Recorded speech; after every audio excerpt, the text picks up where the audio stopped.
On dit qu'ils confondent les lettres, qu'elles sont lentes en lecture ou en compréhension. On dit qu'ils sont à part, qu'elles ont un problème de vue, qu'ils sont paresseux, qu'elles ont peut-être un QI moins élevé. On dit qu'ils dysfonctionnent. Scientifiquement, on dit qu'ils ont des troubles de l'apprentissage. Elles, eux, ce sont celles et ceux qui ont des troubles 10. Dyslexie, dyscalculie, dysorthographie, dyspraxie. Mais c'est cette définition-là qui nous trouble à nous. Mais si on parlait plutôt d'une force que d'une faiblesse, si on parlait d'un autre fonctionnement plutôt que d'un dysfonctionnement, si on décidait que notre système sociétal, éducatif dysfonctionne et pas l'inverse, et si on se projetait même avec de l'entrain et un état d'esprit positif sur une société, une école où la dyslexie n'est plus un trouble mais une inspiration, le socle d'un enseignement réellement inclusif adapté à toutes et tous. Être 10, ma force, c'est un podcast signé RZN Radio pour la Fondation du Grand-Duc et de la Grande-Duchesse du Luxembourg. Un podcast qui vous propose d'imaginer une nouvelle normalité autour des 10. Bienvenue à vous et merci d'être là. Au fil de nos épisodes, vous allez entendre sa voix, c'est lui qui sera notre fil rouge pour décortiquer, comprendre, expliquer, imaginer. Bonjour Louis. Bonjour. Pour que les présentations soient complètes, Louis, on vous connaît aussi sous le nom de Son Altesse Royale le Prince Louis de Luxembourg. Vous êtes un prince de la famille luxembourgeoise et comme près de 8 à 10% des enfants d'une classe, vous avez un trouble 10. Vous êtes dyslexique. Pourquoi c'était important pour vous de parler de ça aujourd'hui et maintenant dans ce podcast ? C'est important parce que on essaie de continuer la compréhension et de la faire propager. La compréhension réelle de ce que c'est la dyslexie, de comment l'utiliser, de comment ça peut être une force et comment comprendre les faiblesses. On va, si vous voulez bien, repartir au début, Mm. donc au début de votre vie, quand vous êtes enfant. À quel moment vous avez compris que votre cerveau fonctionnait autrement ? Autrement, très rapidement, parce que je voyais que j'étais pas capable de faire les choses que les autres trouver simple. Et donc, c'est là où on commence à comprendre quand c'est pas la différence vraiment ou la difficulté en soi, c'est la comparaison aux autres. Lorsqu'on voit que ce qui devrait être très simple ne l'est pas du tout. Mm. Est-ce que vous avez des exemples? Ça se matérialisait comment quand vous étiez tout petit? Oui, mais c'est la dyslexie, donc pour moi, c'était vraiment la lecture et l'écriture, l'orthographe surtout, qui était très problématique. Et puis le par cœur, une incapacité d'apprendre par cœur. Mm. Et est-ce que ça a, dès le début, changé la perception de vous, Oui, changé votre alors perception? d'abord en négatif, parce que on voit que c'est faiblesse. Et donc on se met dans une position de victime, si on veut, ou une position d'incompréhension de soi-même et de notre place au milieu de la société, de l'école, des amis, de la famille. Mm. Ça commence un petit peu à remonter, mais j'aimerais bien, moi, comprendre qu'est-ce qui se passe dans votre tête quand vous entrez à l'école, par exemple, et que vous vous rendez compte, vous réalisez que tel ou tel autre exercice vous met en difficulté, ou quand vous vous comparez aux autres, qu'est-ce que vous ressentez à ce moment-là? Ben, de la confusion, surtout de la confusion, parce que on sait quelque part qu'on n'est pas bête, parce qu'on arrive à bien réfléchir, on arrive à comprendre plein de choses d'une manière très profonde et très forte.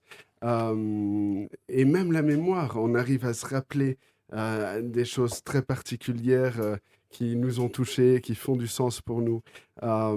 Mais on n'arrive pas à le transmettre, à le partager. On n'arrive pas à l'écrire. Et est-ce que vous en parliez de ça à vos parents, par exemple? Est-ce que vous avez partagé le fait que, pour une raison, que vous ne connaissiez pas, vous aviez des difficultés à faire ce que les autres faisaient? Non, parce qu'on ne trouve pas les mots. Les mots sont très difficiles et ça revient aussi avec la dyslexie, c'est la parole, c'est les mots. Il y a la dysphasie qui est plus la manière de parler, mais les mots en soi sont difficiles parce que on pense en images, on pense en émotions, et les images et les émotions sont beaucoup plus riches que les mots. Mmh. Et donc, comment est-ce qu'on traduit en mots toute la compréhension, la richesse de la compréhension? Et ça, c'est pour tout le monde le cas. Mais pour ceux qui ont pas de dyslexie, c'est plus facile d'utiliser les mots, même s'ils sont peu profonds. Mmh. Lacan en parlait énormément de tout, de toute la difficulté d'exprimer ce qu'on est et ce qu'on ressent et ce qu'on comprend et ce qu'on veut transmettre avec des mots qui sont extrêmement limités. Mmh. Et dans ce cas-là, comment est-ce que votre, entourage a perçu, cette, différence, si je puis dire, à ce moment-là, avant même que le diagnostic soit posé? Est-ce qu'ils se sont rendus compte?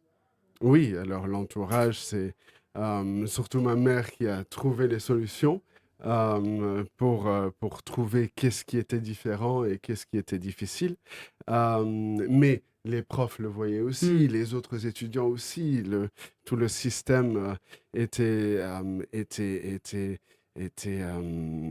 mobilisé pour essayer d'aider de multiples manières, mais c'était surtout une aide pour quelqu'un de plus lent, quelqu'un qui comprend pas tout à fait, quelqu'un qui n'arrive pas à faire ce qui est normal à faire. Et donc, essayer de simplifier les choses, essayer de prendre plus de temps pour l'explication. Mais en soi, c'est pas ça. C'est beaucoup plus riche que ça. Mmh. C'est pas un problème de compréhension. C'est un problème de transmission. Oui. Mais en fait, ce qui est intéressant dans ce que vous dites, c'est justement, qu'on vous a appris à faire, comme une certaine forme de normalité finalement et qu'on n'a pas, disons validé, cette différence et qu'on vous a appris à directement rentrer dans le moule. Donc vous, ça vous a fait sentir une forme de différence que vous ne ressentiez peut-être pas au fond de vous finalement? Oui, absolument. Et puis, on est aussi que le regard des autres. On n'échappe pas à ça. Autant qu'on veut être très ancré en soi-même et surtout quand on est enfant, on n'a rien, on n'a pas d'ancrage, on ne sait pas Mmh. qui on est. On découvre qui on est et on découvre qui on est à travers le regard des autres. Donc, on devient cette personne que les autres pensent de nous. Et donc, pour le dyslexique, au moins au commencement, c'est quelqu'un de bête, quelqu'un de paresseux et quelqu'un qui n'a pas vraiment sa place. Mmh. Ça, vous l'avez ressenti dès le début? Oui, dès le début, c'est la première chose qu'on ressent. Ouais. Vraiment, c'est le problème de position. Et est-ce que, pardon, je vais la refaire. Mmh. Donc il y a ce moment-là où, c'est un peu confus, où le système autour de vous essaye de s'organiser pour compenser ce que eux pensent être un problème de compréhension et ensuite il y a un d il y a des mots qui sont posés, la dyslexie. Heu, Cette étape-là, vous l'avez vécue comment? Est-ce que c'était: «Enfin, on pose un mot sur ce que je ressens moi» ou pas? Alors pour moi, c'était à l'âge de 10 ans et donc il y a déjà eu le temps de vraiment ancrer en moi cette notion ou cette compréhension ou cette croyance plutôt, qui était de que j'étais pas normal, que j'étais, Mmh. bête, que j'arrivais pas et donc la notion de la dyslexie a pris du temps à s'intégrer en moi, et pour moi de comprendre vraiment ce que c'était et que c'était pas une faiblesse en soi. Et ça, c'est à travers, Béatrice Sauvageau que je l'ai réellement compris. Qui est-ce qui a posé le diagnostic de la dyslexie et comment ça a été fait dans votre cas? Dyslexia International, qui est basée à Londres. C'est ma mère qui les a trouvés et qui a demandé qu'ils viennent à Luxembourg pour poser le diagnostic. Donc j'ai eu extrêmement une chance absolument incroyable de pouvoir avoir une mère pareille qui se mobilise autant et les ressources aussi qui vont avec, pour pouvoir avoir ce diagnostic. Mais donc ils sont venus, ils ont fait des tests et une claire dyslexie, approfondie en effet. Mais justement, on se posait, la question de par, votre statut, vous êtes donc prince, du Luxembourg. En l'occurrence, là, vous avez l'air de dire que votre maman a pris, tout ça à bras le corps et a été, très, mobilisée sur ce sujet. Mais est-ce Mmh. que, ça vous a mis, une certaine pression de par votre statut, le fait d'être, dyslexique? Je sais pas si ça m'a mis une pression en plus. En tout cas, ça a fait que les gens se mobilisaient un peu plus, je crois. Je suis pas sûr de ça, mais je le crois. Et une pression en plus, non, mais c'est la normalité. Donc, quand j'étais enfant, je disais Mmh. toujours, je veux juste être normal. Et donc, le fait d'être qui je suis socialement était encore une couche en plus dans l'anormalité. Mmh. Et donc, ça a fait plus de pression sur ça que je voulais être normal. Et donc, j'étais dyslexique qui n'était pas normal et j'étais prince qui n'était pas normal. Ouais. Voilà. Mais en tout cas, votre mère, ne vous a pas fait, ressentir une pression supplémentaire de par ce statut-là, j'ai l'impression? Oui, non, Ouais. pas du tout, heureusement.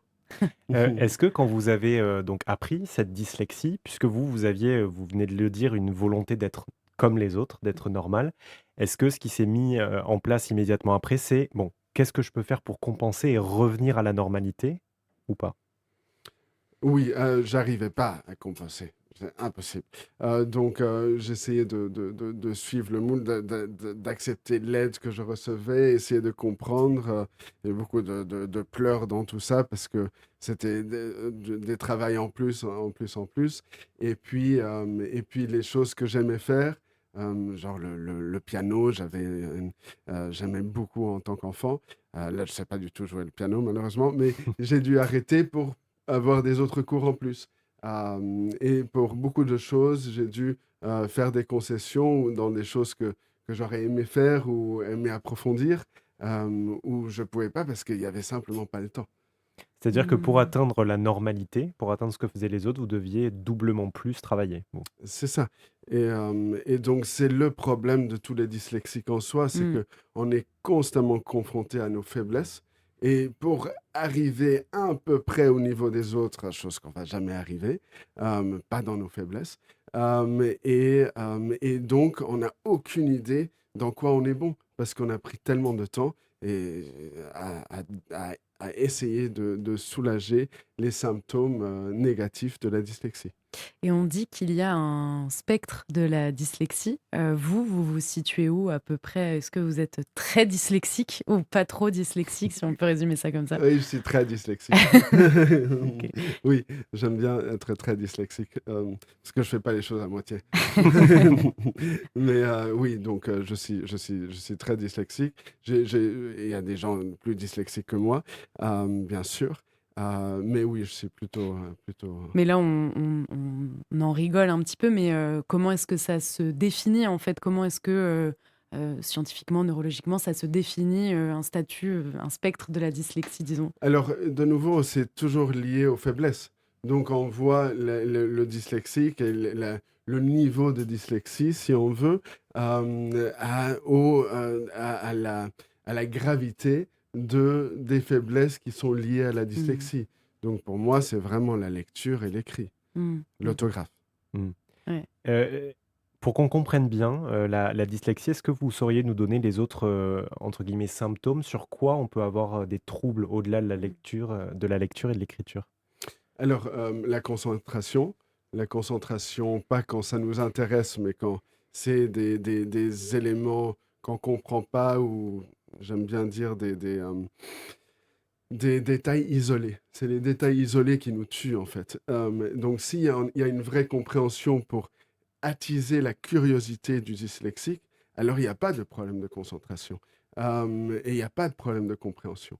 Mais si on est submergé par des détails qui ne font pas de sens en soi, Mmh. alors on n'arrive pas à faire des liens. Chose qu'un dyslexique a besoin de faire, c'est des liens et pour faire des liens, il a besoin de la compréhension, du sujet. Et ça se manifeste, plus facilement à l'école puisqu'on est dans une démarche d'apprentissage, mais est-ce que ça se manifeste aussi dans la vie de tous les jours? Je sais pas si vous regardez un film, si vous écoutez une conférence et cetera. Est-ce que vous pouvez aussi vous perdre justement dans ces détails isolés dont vous Mmh. parlez? De nouveau, ça dépend de l'intérêt, que j'ai pour le sujet, mais les films, non, là, à fond dedans. D'ailleurs, les séries, je peux pas les regarder parce que j'arrive pas à m'arrêter. C'est continu, et je déteste les films qui enfin, j'aime pas les films qui, ne finissent pas. Où il y a, moi, Mmh. j'ai besoin de savoir qu'est-ce qui se passe, il y a trop de curiosité. Et puis, les conférences, non, aucun problème de nos jours. Au commencement, c'était difficile parce que après un dyslexique, il arrive, de mieux en mieux à comprendre parce qu'il fait les liens. Donc le plus de compréhension il a, le plus c'est facile de comprendre les choses parce qu'il a plus de connexion pour comprendre le sujet qu'il est en train d'apprendre. Et il utilise toutes les différentes compréhensions pour pouvoir faire des liens et approfondir d'une manière extrêmement profonde le sujet qu'il est en train d'apprendre. Et vous parliez de cette difficulté de l'apprentissage à la lecture aussi. Est-ce que vous pourriez justement aussi nous donner un exemple de ce que représentent les lettres pour vous finalement? Comment est-ce que ça se matérialise? Oui, c'est un déchiffrage à chaque fois. On déchiffre. Alors ça va beaucoup mieux, c'est pas... Oui. mais ça reste un déchiffrage. C'est-à-dire que si là, par exemple, je vous donne cette feuille qui est Oui. sous mes yeux, vous avez besoin d'ultra concentration pour déchiffrer? Oui, j'ai besoin d'une compréhension, d'une concentration approfondie. De nouveau, c'est en comparaison Oui, à ceux qui bien n'ont sûr. pas de dyslexie. Hmm. Donc j'arrive à lire et ça va très bien. Je lis à haute voix. C'est un exemple typique, c'est si on doit lire à haute voix à la messe, par exemple. Genre, ça marche, c'est extrêmement inconfortable, c'est extrêmement lent et je crois que c'est aussi inconfortable pour les autres que pour, pour nous qui essayent de comprendre ce qu'on dit. Mais c'est quelque chose que j'adore faire parce que ça me met hors de moi. Hmm. Et ça, un dyslexique a une capacité de résilience Mm. absolument incroyable parce qu'il a l'habitude d'être dans des situations où il doit être hors de lui. Mm. Et donc, on peut un peu tout faire.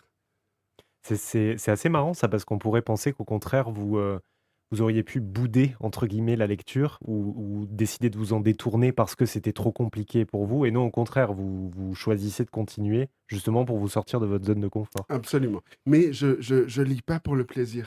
Ce qui est quelque chose de très triste et quelque chose que je regrette un peu. Parce qu'on peut lire pour le plaisir. Mon père est aussi, enfin, il a sûrement une dyslexie, on ne sait pas. Enfin, mais il adore lire et il lit tout le temps, tout le temps, tout le temps. Et donc, la dyslexie n'empêche pas la lecture. C'est juste plus difficile de s'y mettre et ça prend beaucoup plus de discipline. Et donc, moi, je lis vraiment ce qui est nécessaire parce que ça me prend tellement d'efforts. Mais donc, oui, le peu de livres que j'ai lus vraiment juste pour le plaisir, c'était un plaisir absolument gigantesque aussi parce que j'ai pas l'habitude, donc ça amplifie le plaisir. Mais je le fais très peu parce que ça prend beaucoup de temps. Mais justement, j'allais vous demander, est-ce que c'est pas tout simplement parce que la plupart des romans, ne sont pas discompatibles, si je puis dire, et que en l'occurrence, les livres ou romans que vous avez pu lire et qui vous ont fait réellement plaisir, est-ce que justement il y avait, une autre forme d'écriture ou quelque chose qui soit différent des romans classiques qu'on va nous donner à lire à l'école, par exemple? Pour un dyslexique, s'il y aurait Oui, une différence de... notamment ceux qui vous ont permis d'être, portés par l'histoire. Vous voyez, est-ce qu'il y avait une différence et que justement, c'est le fait que les romans ne soient pas forcément adaptés, finalement pour, Alors non, les romans que j'ai lus, c'était des romans tout OK. à fait normaux. C'était pas spécialisé sur la dyslexie. Et puis c'est difficile parce que c'est de la lecture. Et ça reste la lecture. Après, il y a les autographes pour dyslexie qui facilitent la chose. Mais il n'y a pas de livres qui Oui, ont OK. ça. Donc, c'est juste vous avez été pris par l'histoire et Oui, OK, de nouveau, très c'est bien. l'intérêt. Alors, on se force. Et c'est beaucoup plus facile de se Oui, forcer lorsqu'on aime. bien sûr. Alors, on se force. Et c'est très naturel de se forcer quand on aime.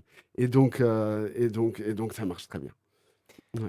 Très bien. Juliette, je te propose un petit exercice, si Hugo, tu peux nous le donner. J'essaie de trouver des façons de matérialiser la dyslexie pour que Très bien. les non-dys, comme nous, celles et ceux qui nous écoutent, puissent essayer de comprendre.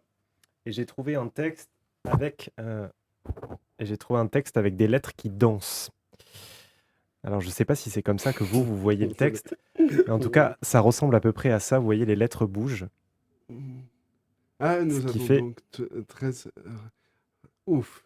Ouais, alors, c'est Non, mais difficile. c'est difficile, dans tous les Et cas, si tu hein. peux essayer de le lire, Impossible. Juliette, pour voir. Ouais. Alors effectivement, donc les lettres bougent. Nous avons donc très rapidement eu l'idée de le reproduire en français, ici sur une page entière de ce blog. Encore merci à Victor Wilde pour cette belle idée et pour permettre la réutilisation de son script. Et c'est franchement pas simple du tout, hein, parce que c'est Mon du Dieu. déchiffrage en fait. Ouais, C'est vraiment c'est du pour donner déchiffrage. cette idée-là, c'est que quand Ouais. vous voyez un Oui, texte, il y a un petit temps en plus qui est: «Je déchiffre ce que j'ai sous Mm, les yeux». mm, c'est mm. ça. C'est pas fluide, en tout Oui, cas. et donc pour l'écriture, pour un dyslexique, il a besoin du trois-dimensionnel. Mmh. Donc le plus de trois-dimensionnel il a, le plus il peut faire de cohérence avec les choses. Donc tout ce qui est deux-dimensionnel, comme l'écriture, est extrêmement difficile. Une image est trois-dimensionnelle, même si elle est sur papier deux-dimensionnelle, il y a l'imagination qui rentre dedans et qui la rend Mmh. trois-dimensionnelle.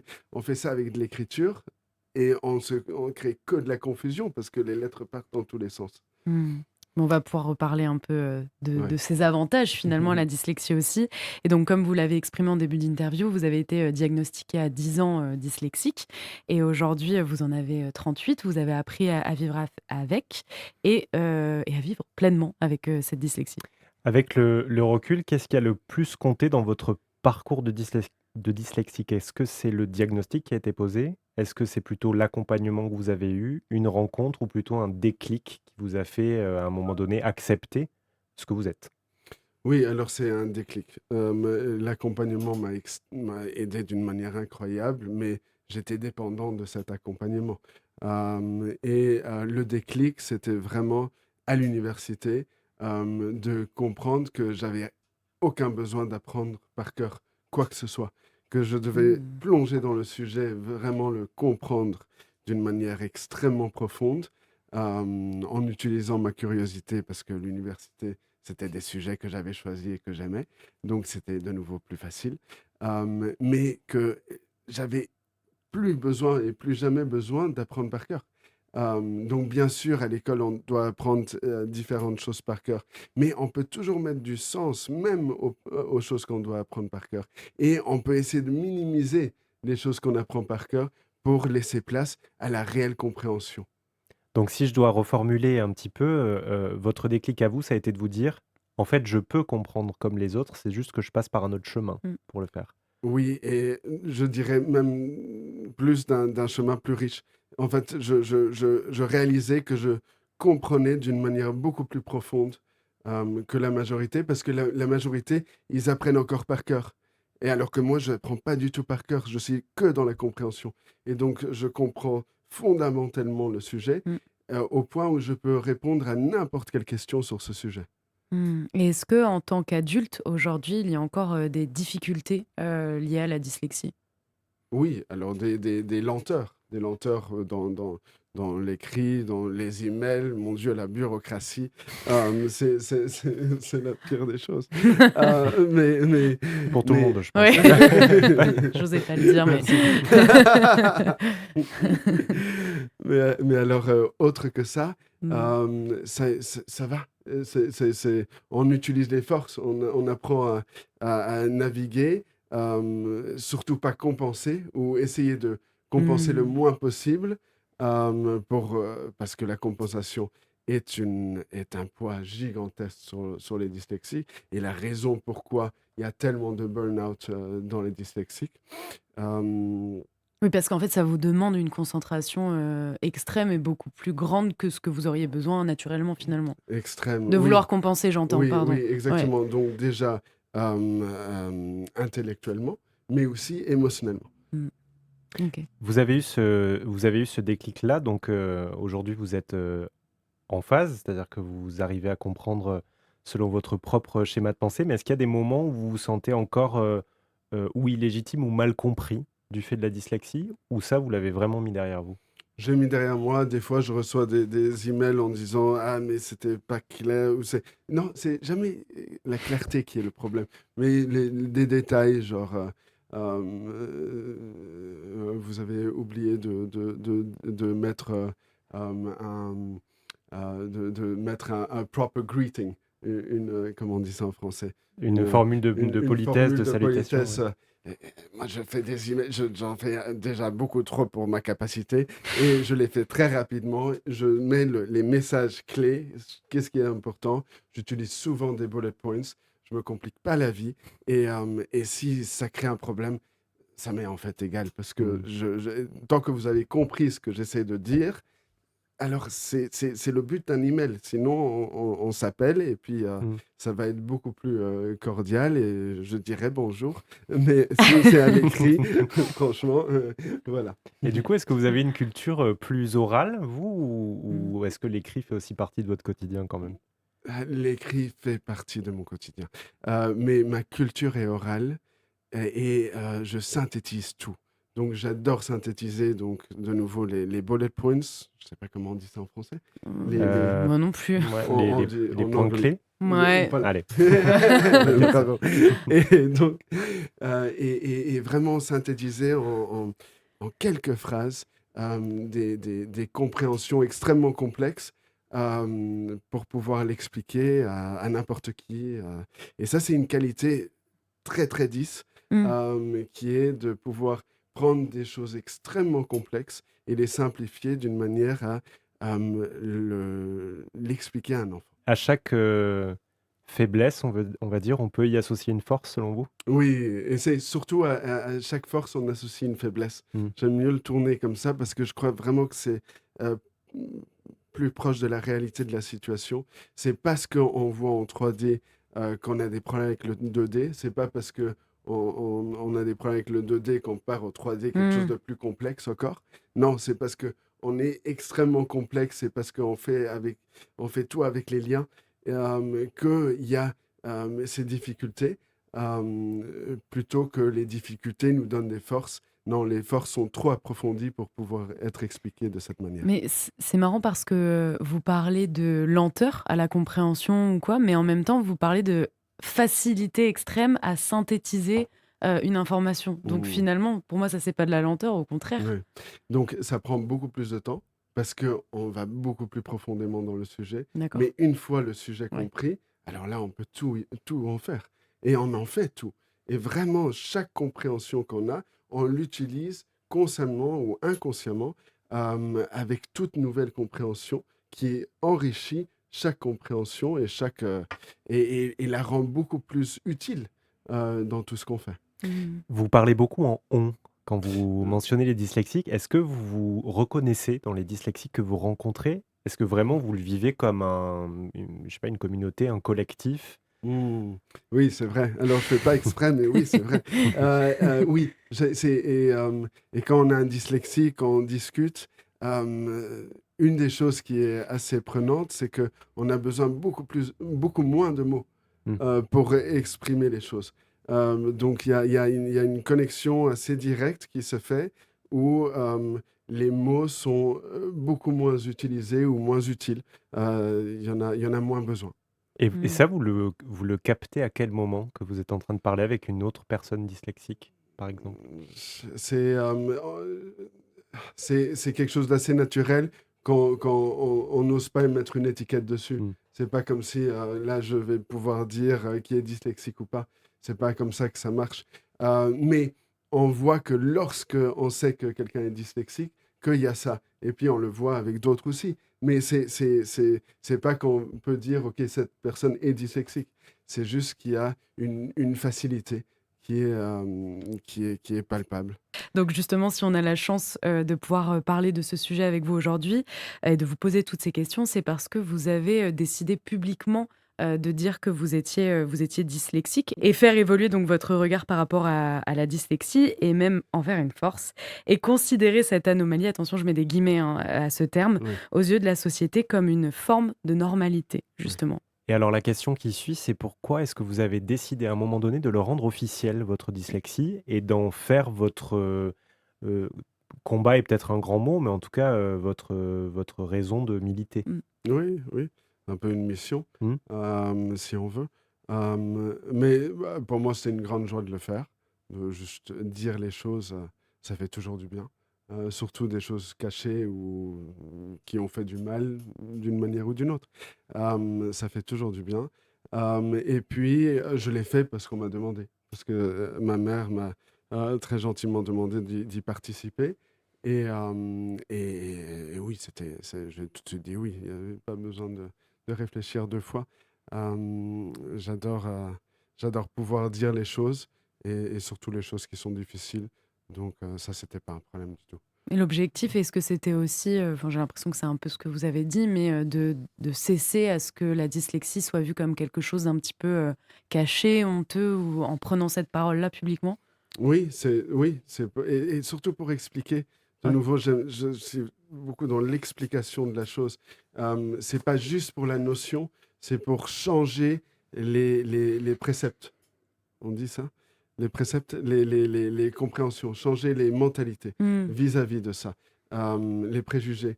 Mais plus que ça, c'est vraiment redonner la valeur de la dyslexie au monde, pour les dyslexiques, mais aussi pour l'évolution de notre société. Mmh. Vous êtes, au Luxembourg, une figure, publique. Est-ce que le fait que vous annonciez, que vous partagiez votre dyslexie, ça a suscité, quelque chose dans la société luxembourgeoise? Est-ce que des gens ont pu s'identifier, par exemple? Oui, bien sûr, surtout les dyslexiques. Après, ça a touché beaucoup de monde, je crois. En tout cas, on a eu beaucoup de remarques absolument adorables et très encourageantes. Euh, pour continuer. Mais oui, mais c'est surtout les dyslexiques qui viennent vers moi et qui me disent: «Ah mais ça exactement, je me reconnais tout à fait dedans» et d'ailleurs les dyslexiques ou des gens qui sont pas officiellement diagnostiqués, mais qui se disent: «Ah ça c'est aussi exactement de la manière dont je fonctionne». Mmh. Et ça veut pas nécessairement dire qu'ils sont dyslexiques, mais il y a ces dyslexiques aussi qui sont, qui ne le savent pas, et qui peuvent se reconnaître et comprendre en fait leur fonctionnement, à travers ça. Et aujourd'hui, justement, vous accompagnez des enfants, dyslexiques. Est-ce que vous sauriez nous dire comment est-ce que eux, à leur âge et donc à notre génération, ils perçoivent, ce trouble et comment est-ce que, enfin, comment vivent-ils le fait justement qu'on le qualifie comme un trouble? Mmh. Donc j'ai, suivi des enfants, avec Béatrice Sauvageau. Je me concentre surtout sur les adultes, maintenant parce qu'il y a beaucoup autour de l'enfance. Mmh. Il y a rien du tout autour des adultes. Et donc je vois une niche qui est, quelque chose où il y a un vrai besoin et donc je suis plutôt rentré là-dedans dans le coaching professionnel où c'est vraiment aider les adultes dyslexiques à comprendre leur dyslexie et à l'utiliser dans le monde professionnel dans lequel ils se trouvent, très concrètement. Mais après, c'est aussi dans les systèmes scolaires, à essayer de regarder, de trouver, de voir qu'est-ce qui marche, qu'est-ce qu'il y a comme système, qu'est-ce qu'il y a comme solution aussi dans les startups, qui est un monde absolument fascinant. Et pour voir, pour utiliser toutes les forces qu'on a en Europe pour combattre cette pauvreté intellectuelle ou cette pauvreté d'apprentissage qui est riche de mille manières, mais qui est un peu trop ancienne pour le monde actuel et surtout avec l'ambition qu'on a aujourd'hui Mmh. dans ce monde. Alors, on va y revenir ensuite au système éducatif, parce que c'est un sujet en soi. Je voulais juste revenir sur le mot «trouble». Alors, c'est Mmh. le mot qu'on utilise, scientifiquement pour désigner les troubles de l'apprentissage. Est-ce qu'aujourd'hui, avec votre recul, ça vous semble être un mot juste ou pas? Alors non, c'est pas un mot juste, mais c'est un mot utile. Donc, jusqu'à qu'il y a un vrai changement, il faut le voir comme un trouble pour pouvoir donner l'aide nécessaire à ses enfants et à ses adultes. Mais, pour moi, c'est vraiment une différence neurologique et donc, pour pouvoir faire avancer une société, on a besoin des différences neurologiques, comme on a besoin de toutes sortes de différences, qui enrichit la société. Et dans le monde, de l'éducation, c'est la même chose et de pas aider ces dyslexiques et différences, neurologie autres que la dyslexique aussi, c'est ne pas utiliser toute une partie de la société qui peut être extrêmement utile à l'avancement de l'écologie, de l'économie, de la politique, de la sociologie, Mmh. de vraiment de tout pour trouver les solutions pour demain. Ouais et justement, quelles idées reçues sont les plus tenaces, encore aujourd'hui, auprès, soit des parents, soit des enseignants, ou des professionnels? Mais de les mettre à part, de penser qu'ils sont paresseux, qu'ils sont pas en train d'essayer, alors qu'ils essayent 3 à 4 fois plus que Ouais, c'est n'importe ça. qui, juste pour essayer de garder la surface, la tête au-dessus de l'eau. Donc c'est pas de la paresse, et ça, il faut vraiment arrêter de le dire ou de le penser, parce que même ceux qui le disent pas, souvent le pensent. Mmh. Et ils sont souvent dans les nuages, on voit ça en cours aussi, mais, mais c'est pas un problème en soi, c'est vraiment comment est-ce qu'on va attiser la curiosité de ces enfants. Et ça, c'est bon pour tous les enfants.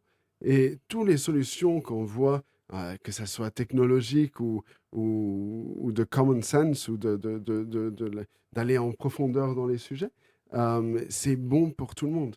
Et donc, ce qu'on essaye de faire aussi, c'est de trouver les solutions qui sont les meilleures pour les dyslexiques, mais pour tout le monde, pour vraiment utiliser pour tout le monde, parce que ça fait plus de sens et ça approfondit la connaissance de chaque personne, qu'il soit dyslexique ou pas. Mmh et justement, pardon, tu Non, voulais vas-y, peut-être, vas-y, je t'en prie. mmh. Justement, on a beaucoup parlé, de cette difficulté d'apprentissage, ces difficultés de manière générale et surtout ce qu'on vous fait ressentir comme, des difficultés et des freins à votre quotidien. Mais, au contraire, vous, que considérez-vous comme, justement des capacités, qui sont, je vais la refaire, c'est pas capacité que je voulais dire, mes excuses. C'est pas grave. Su Mmh. Ouais, quelles sont selon vous, en fait, les capacités, d'une personne dyslexique? Voire même si on peut imaginer un petit peu ça, les super pouvoirs, d'une personne, dyslexique? Oui, alors, les capacités, j'aime bien le mot capacité, oui, c'est mais après on romantise trop la chose si on dit super pouvoir et Mmh. donc c'est c'est des c'est des enfants et des gens qui souffrent et qui doivent déjà, gérer cette souffrance en la voyant comme un problème en soi, pour avancer dans cette notion de super pouvoir, Oui. ou de cette notion de capacité. Mais de le dire, même si d'une certaine manière c'est très vrai, c'est un peu aller trop rapide pour beaucoup de dyslexiques. Donc déjà, de parler de capacité, pour eux, c'est un soulagement absolument gigantesque. Et ça enlève pas toute la souffrance qu'ils ont eue ou la légitimité, c'est la légitimité de la souffrance. Ils doivent avoir cette légitimité et puis euh, aller au-delà de cette souffrance. Et pour ça, les capacités d'un dyslexique sont absolument gigantesques. Mais pour en nommer quelques-uns, il y a la capacité de trouver des solutions d'une manière très naturelle, très instinctive. Euh, la capacité de voir le cause and effect, comme on dit ça, d'une manière très naturelle. De nouveau, c'est à travers la compréhension. Vraiment d'aller dans un sujet tellement profondément qu'il peut, et je me répète, mais parce que c'est tellement important, qu'il peut l'utiliser dans toute nouvelle compréhension. C'est absolument gigantesque de pouvoir faire des liens et de complexifier la chose. Donc souvent, on est en train de simplifier les choses pour les dyslexiques au lieu de et on devrait être en train de complexifier les choses. Parce que le plus complexe quelque chose est, le plus de liens il peut faire pour comprendre ce sujet, et donc le mieux ils vont le comprendre. Mais si vous donnez quelque chose de simple à un dyslexique, il va pas pouvoir faire de lien, et ça va être extrêmement difficile dans la compréhension de ça. Mais il y en a beaucoup, il y a la capacité émotionnelle, de l'empathie qui est absolument gigantesque, de comprendre l'autre, de pouvoir se mettre dans on dit pas ça en français, mais dans les chaussures de l'autre, on dit ça en anglais, mais à la place de l'autre. Mmh. Et donc, c'est une force absolument gigantesque. Et de nouveau, comme on a dit avant, chaque force a sa faiblesse qui est aussi liée à cette force. Donc, l'empathie qui est absolument gigantesque. Le dyslexique va peut-être aller trop loin dans l'empathie et arriver dans la fusion émotionnelle. La fusion émotionnelle, c'est là lorsque on n'arrive plus à vraiment savoir où est la limite entre l'autre, ses émotions, son être, et celui-là du dyslexique en soi. Être un peu une éponge à émotions, Oui, quoi. une éponge à Ouais. émotions, et où on n'arrive plus à voir quelles sont les miennes et quelles sont les émotions de l'autre. Donc il y a ce danger de la fusion qui est aussi un danger d'être utilisé ou manipulé très facilement. Et donc les dyslexiques sont spécialement dans ce danger-là, parce qu'ils ont cette capacité incroyable de se mettre dans l'autre. Et si ils ont cette capacité incroyable et en même temps, ils n'ont aucune notion de soi-même, parce qu'ils ont été confrontés à leur faiblesse toute leur vie, Mmh. et donc ils savent pas dans quoi ils sont bons, et aucune valeur de soi-même, alors ils vont que prendre la valeur des autres. Et ils vont vivre pour les autres. Et donc être une proie pour être utilisés par des gens malveillants. Et ça, vous Mmh. pensez qu'aujourd'hui la société ne le voit pas? On n'est pas capable de le voir, ces spécificités-là? Elles passent outre complètement? Oui, j'ai l'impression. Il y en a qui le disent, qui arrivent à le comprendre, mais oui, on parle pas de tout ça. Pas assez, en tout cas, à chaque fois que j'en parle à une université, dans une université un- ou à n'importe qui, à des événements, c'est toujours tout le monde tombe la nu, on dit ça? Tombe des Tombe nues. des nues. Tombe des nues. À nu, non. Pardon. Et tombe des nues. Et ça, c'est pas normal. Je dis des choses qui sont normales, en fait. Mmh. Et donc, que les gens encore tombent des nues lorsque je parle, ça montre qu'il n'y a pas cette connaissance qui devrait être absolument complètement acceptée. Et donc si on devait changer de prisme, si on se demandait qu'est-ce qu'on aurait à gagner en tant que société, en tant qu'êtres humains, Mm. de prendre en compte ces spécificités-là des personnes dyslexiques? Oui, ben, c'est pour l'évolution de la société. Comme je disais avant, ils ont une capacité de trouver des solutions qui est absolument gigantesque grâce à cette vision 3D, et qui sont thinking outside the box, qui réfléchissent vraiment en dehors de toute boîte parce qu'ils font des liens de nouveau avec tout et ils utilisent ces liens. Donc, ils trouvent des nouvelles solutions qui n'ont rien à voir avec le chemin tracé, parce que ils arrivent à être extrêmement flexibles dans la manière de réfléchir et dans la manière de poser des questions et des solutions. Le dyslexique a cette formidable capacité d'être flexible et créatif, et de prendre l'information et de l'intégrer pour créer une logique à travers cette information. Donc, c'est intégré d'une manière personnelle et ça devient une normalité, une logique qui peut être réutilisée. Donc c'est pour ça qu'un dyslexique aussi a des problèmes quand il crée quelque chose à être critisé. Parce qu'il n'arrive pas à se séparer de ce qu'il a créé. Parce que ça fait partie de lui. Mmh. Toute l'information qu'il a compris, ça fait partie de lui. Et comment il exprime, c'est très créatif parce que c'est très personnel. Et donc tout est très personnel. Et donc le criticisme aussi est difficile pour le dyslexique. Être 10 ma force, c'est le podcast qui vous propose de poser un autre regard sur les troubles 10, des troubles, des capacités incomprises plutôt, un autre câblage du cerveau, une autre perception. Mais ça, c'est difficile à assumer quand on se heurte à un système bien rodé, le système éducatif. Difficile de rentrer dans le moule quand les 10 n'arrivent pas avec un gâteau, mais avec des questions tout autres. À quoi sert la farine? Pourquoi utiliserait-on la chaleur tournante? À quoi ça sert de se faire plaisir avec des sucreries? Je schématise un peu, mais c'est de cela dont il va être question dans les prochains instants. Comment les 10 trouvent-ils leur place à l'école aujourd'hui? Comment faire de leur différence la base d'un enseignement qui serait réellement inclusif? Alors Louis, on va revenir à vous. Quels souvenirs vous gardez de vos premiers pas à l'école? Et à quel moment précis vous sentez que vous êtes en décalage? Très tôt, à la première année de primaire, je crois, si pas Mmh. avant déjà. Mais, mais on voyait, c'était quand je faisais les dictées. Les dictées viennent très tôt. Et c'était en allemand à l'époque. À l'époque, au Luxembourg, on écrivait en allemand, on parlait luxembourgeois en cours, et puis le Mmh. français arrivait plus tard. Nous, on a grandi avec 4 langues, ce qui a compliqué un tout petit peu la chose, mais ce que je crois que ça m'a énormément aidé aussi, parce que de pouvoir parler 4 à 5 langues aujourd'hui, ça me sauve. Ça me sauve.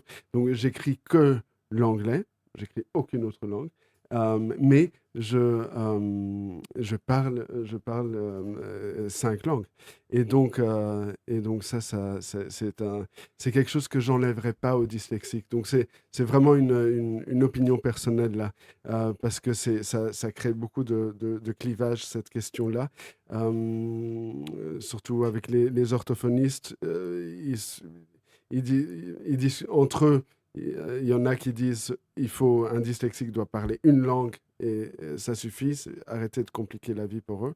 Et puis il y en a qui disent non, vraiment apprenez autant de langues que possible parce que ça forme le cerveau et les Mmh. connexions. Et c'est ça, un dyslexique va pouvoir utiliser sa dyslexie encore bien plus fortement, le plus de connexions il fait. Donc je dis aussi, apprenez un instrument. La musique, c'est une langue, c'est la langue la plus riche qui existe. Soyez dans l'art, soyez dans le sport, activez la capacité cérébrale, neurologique, la stimulation neurologique le plus possible pour un dyslexique. La pire des choses, c'est un dyslexique euh, qui est, euh, qui est qui est vu comme paresseux, donc qui est bored. Comment on dit bored? Qui s'ennuie. Qui s'ennuie. Mmh. Il faut arrêter. Et ils s'ennuient tous. Et donc, on dirait qu'ils sont paresseux et ils partent parce qu'ils s'ennuient, ils ne sont pas en train d'utiliser leur capacité neurologique.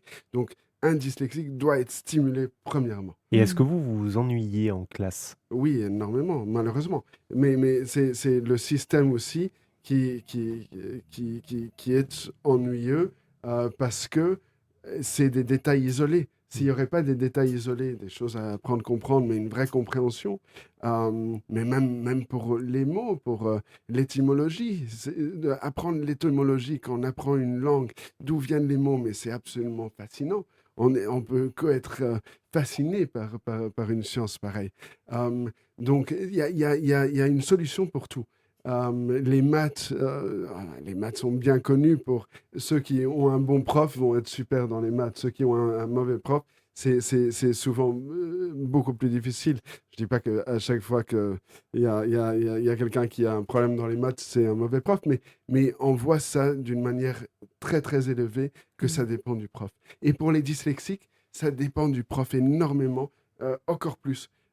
Parce que la relation est extrêmement importante. Et donc, s'ils s'entendent avec le prof, ils vont tout faire pour le prof. Et s'ils ne s'entendent pas, alors là, c'est la guerre. Mmh. Et ils sont hyper emotional aussi, très, très émotionnels. Donc, dans tout, et la motivation est émotionnelle aussi.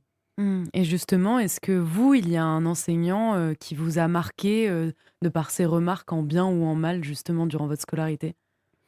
Oui, énormément. C'était à l'école où j'étais, dans les sciences, et j'ai adoré environmental management, et ça, c'était mon sujet que je préférais, de prédilection. Mais aussi parce que le sujet m'intéressait, mais c'était surtout à cause du prof. Et c'était en quelle, classe à peu près? C'était, qu'est-ce que j'étais de 2003, je crois. Mais c'était en fait tout le long, 2003, 2004, 2005. Qu'est-ce que j'avais? C'était 17, 18, Oui, donc 19. c'était Oui, au j'ai fini à lycée? 19 ans, oui, c'est Ouais, lycée. OK. Oui. Et pourquoi est-ce que ça vous a marqué au-delà de, bah, l'affection pour la matière? Est-ce que c'est parce que le prof justement a eu un regard qui ne soit pas porté sur, une potentielle différence? Oui, il était très drôle, ce qui aide. Et très sévère aussi, donc il cadrait très bien la classe et ça me cadrait aussi. Le manque de cadrage aussi pour un dyslexique est extrêmement difficile à gérer pour tout enfant. Mais Pour les dyslexiques, un cadrage aide énormément parce qu'on arrive à être libre dans ce cadrage, et de s'exprimer. Alors que si on a trop d'espace pour faire tout et n'importe quoi, déjà qu'on a une tendance à se perdre, alors là, on se perd complètement. Hem, Vous avez eu ce professeur-là dont vous nous parlez, cette matière, mais après j'imagine que vous avez aussi été en classe avec, des professeurs qui appliquaient, plus classiquement le programme. Qu'est-ce que vous auriez aimé entendre à l'époque de la part de l'école ou des adultes qui vous entouraient par rapport à ce que vous viviez? Oui, donc j'aurais voulu simplement plus de, plus de curiosité. C'est vraiment ce qui revient toujours, mais c'est la curiosité. C'est un prof qui va être fasciné avec son sujet.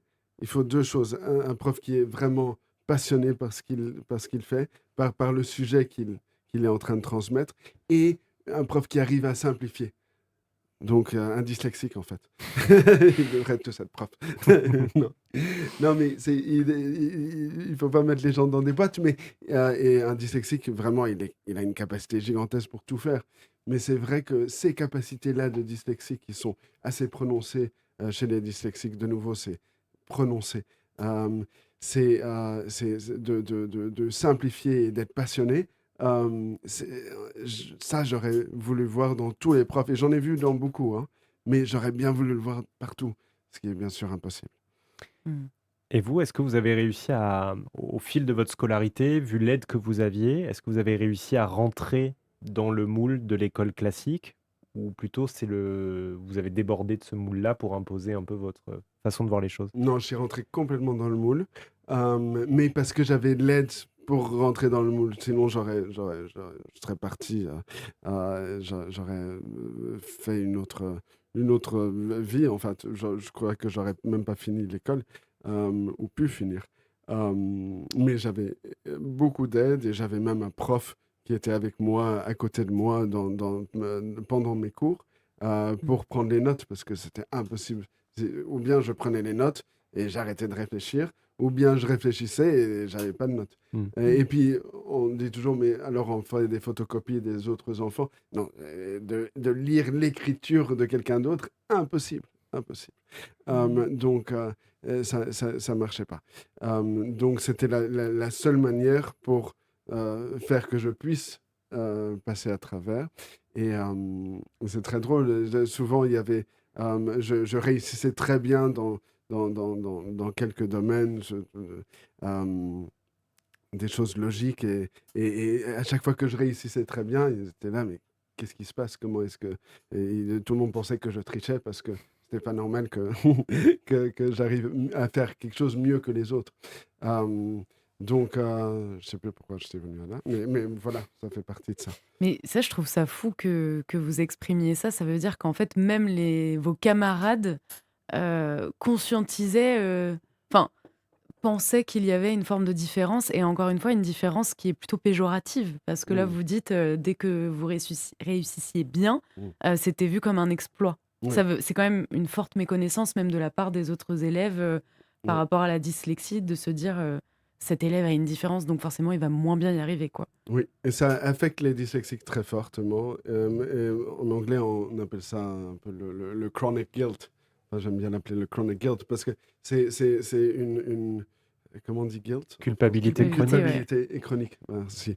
Et parce que c'est c'est une culpabilité chronique parce que on se sent coupable à chaque fois qu'on n'arrive pas. Mmh. Euh, Quand on arrive, on se sent coupable aussi parce que on se dit non, j'ai réussi, mais c'est parce qu'on trouve 36 000 excuses pourquoi, et de toute façon, quelqu'un d'autre l'aurait fait mieux. Donc, il y a une culpabilité qui est extrêmement difficile à vivre dans le monde professionnel où on est supposé se sentir légitime. Mmh. Vous nous avez expliqué que vous réussissiez dans certaines matières et c'est vrai qu'on voit souvent que les personnes 10 réussissent dans les matières les plus créatives. Donc, la musique par exemple, les arts plastiques et cetera. Pourquoi? Est-ce que c'est parce que ces matières-là sont les moins, Protocolaire. Ouais. protocolaires? Mmh. Ou est-ce que c'est parce que leur cerveau leur permet de s'épanouir plus dans ces Mmh. matières-là? Donc, le dyslexique est créatif dans tout. Donc la créativité, c'est de lifeblood. Enfin, c'est parce que, de nouveau, il personnalise toute l'information.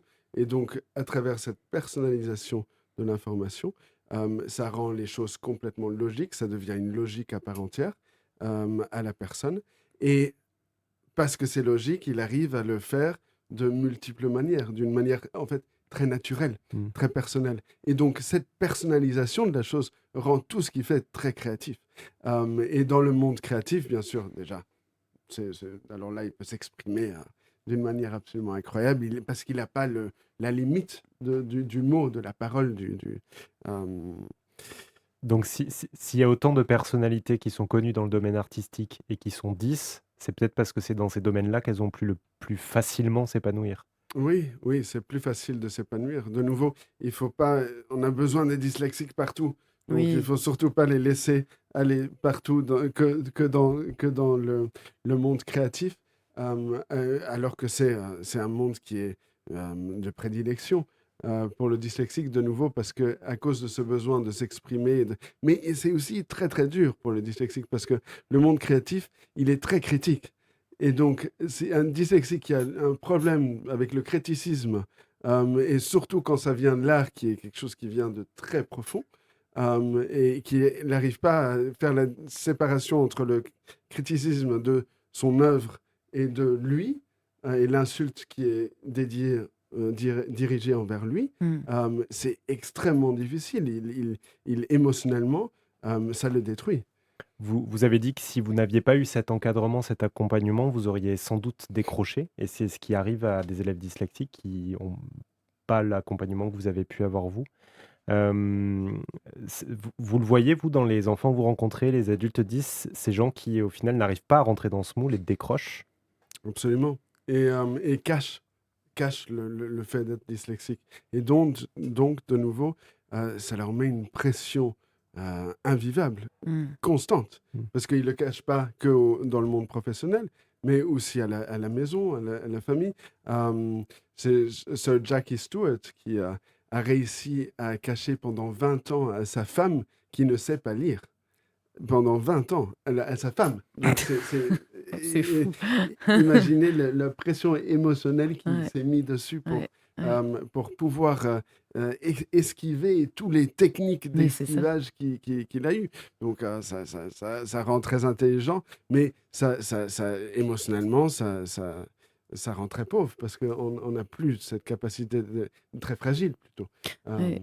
Mais c'est en fait, en vous écoutant, alors je vais peut-être dire quelque chose, d'assez naïf si je puis dire, mais c'est qu'en soi, j'ai la sensation vraiment qu'on a tendance à atténuer les capacités qui sont propres aux personnes dyslexiques parce que on trouve qu'elles vont pas rentrer dans un certain moule, qui plus est dans le système scolaire qui est quand même très protocolaire pour tout un tas de choses et c'est pas un mal, hein, c'est comme ça que ça a été fait et du coup, en atténuant, ces capacités-là, on vous fait ressentir cette culpabilité et donc de ce fait, vos difficultés ressortent d'autant plus. C'est un peu Mmh. l'impression que ça me donne. Oui, c'est tout à fait ça.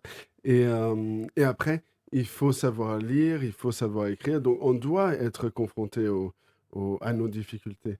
Mais il faut trouver des manières pour apprendre d'une manière plus active, plus fun peut-être, plus amusante, plus engageante. Ça doit être Mmh. engageant, en fait. D'une manière ou d'une autre, ça doit être engageant. Et puis, ça doit avoir autant de liens que possible de nouveau. Mmh. Je stresse ça, mais si on a un sujet à l'école et que on arrive à faire un lien avec un autre sujet à l'école, alors il faut le faire. Vraiment, il faut arrêter de compartimentaliser tout. Il faut laisser les portes ouvertes et utiliser vraiment un cours pour apprendre plus qu'un sujet, pour pouvoir complexifier la notion et la compréhension de ce sujet. Il faut arrêter de penser que les enfants sont bêtes. Ils sont pas. Ils ont une capacité de réflexion et de compréhension absolument gigantesque. Et on le voit tout le temps. Demandez n'importe quel parent, genre, oui, on est gaga avec nos enfants, mais vraiment, le questionnement et le niveau de compréhension d'un petit enfant déjà est absolument extraordinaire. Et donc, utiliser ça, utiliser cette capacité de comprendre qui est propre à chaque enfant et aller beaucoup plus loin dans la complexité, d'un sujet pour pouvoir le transmettre. Mmh. J'imagine ça doit être dur aussi pour un parent. Là, je pense à ma fille, par exemple, où on peut se dire assez facilement: «Ah, tu vu, il ou elle comprend très vite, a telle ou telle capacité» et quand cet enfant-là arrive dans le système scolaire et que le couperet tombe, c'est-à-dire, ben, il est Mmh. dyslexique, il a des problèmes de compréhension, elle a des troubles de l'apprentissage, ça doit être très dur à vivre aussi pour un parent de gommer tout d'un coup ce qu'on pensait être une capacité, Ah oui. de coller l'étiquette trouble dessus. Ouais, ouais, ouais, ouais, ouais. Absolument, ça avec mon enfant aussi, et Gabriel en particulier, le premier, qui avant de me mettre à l'école, genre, il avait toutes les capacités, et il les a encore, bien sûr, d'être un génie. Et il se rappelait de tout, de chaque détail, de chaque élément. Il arrivait à utiliser tous ces éléments d'une manière absolument incroyable à travers des notions et des compréhensions et des questionnements absolument gigantesques. Et puis il arrive à l'école et voilà. Et c'est exactement ça. Donc ça frappe encore plus fortement, donc ça fait encore plus mal. Mmh. Et il faut apprendre à prendre un recul. Mais pas l'enfant lui-même, il peut pas prendre ce recul, mais les profs et les parents. Et regarder ça d'un œil un peu plus éloigné pour pas être trop émotionnellement impliqué. Mmh. Alors que l'émotion, surtout l'émotion d'une mère, et comme j'ai vécu, m'a aidé d'une manière incroyable. Mais les parents de dyslexiques souffrent tellement. Et c'est normal pour un parent de souffrir pour son enfant, mais il faut un peu les aider à pouvoir souffler, à pouvoir avoir l'aide, à pouvoir dire que ça va, que l'enfant, ça va aller en fait, Mmh. que c'est juste une période Mmh. sale qu'il doit traverser, qu'il y a des solutions, aussi simplement de la technologie qui va nous aider énormément. Et de les dire: «Écoutez, trouvez de l'aide là où vous pouvez». Hem, ça a pas besoin d'être grand-chose. On dit souvent avec les devoirs d'arrêter que les parents fassent les devoirs avec les enfants. Donc c'est pas toujours possible, bien sûr, mais surtout parce que la dyslexie est génétique, on voit de plus en plus que c'est vraiment génétique. Hem et c'est souvent les parents qui sont dyslexiques qui ne le savent pas, et qui ont vécu la même chose que l'enfant. Ils ressortent toutes les mémoires, pas traumatiques, mais difficiles, de l'enfance, et ça pète, ça explose. Et donc, avoir, la paix familiale, c'est peut-être plus important que les devoirs, qui est de toute façon quelque chose qui devrait, partir doucement parce qu'ils devraient pouvoir faire les devoirs, à l'école, ou bien, voilà, pas ramener ça encore à la maison, surtout pour les dyslexiques. Donc ils sont tout le temps en train de travailler parce qu'ils travaillent qu'à l'école, et à la maison, ils doivent encore travailler, et donc ils ont plus d'énergie pour le lendemain pour, continuer à travailler. Mmh. Mais donc on dit, enfin Béatrice Sauvageau dit, c'est une étude, qui a démontré que les meilleurs pour faire les devoirs avec les enfants, c'est quelqu'un de 2 ans de plus que l'enfant en question. Euh, donc, c'est pas cher. Mmh. Et ça peut se faire à l'école.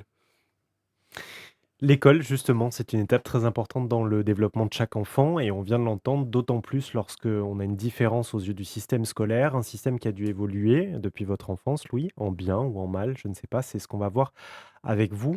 Hem, de 1 à 10, comment noteriez-vous le système scolaire aujourd'hui vis-à-vis des troubles 10? Vis-à-vis des troubles 10, c'est dur à dire parce qu'il y en a tellement.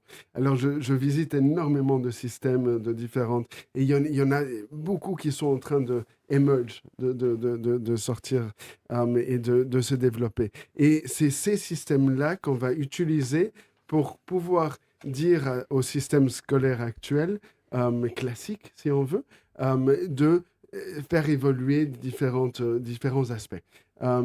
Donc c'est le système lui-même, mais c'est aussi la culture de l'apprentissage qui doit changer. Et la culture, c'est encore plus important. Parce que la culture, c'est d'arrêter d'apprendre par cœur, en fait, ou minimiser l'apprentissage par cœur.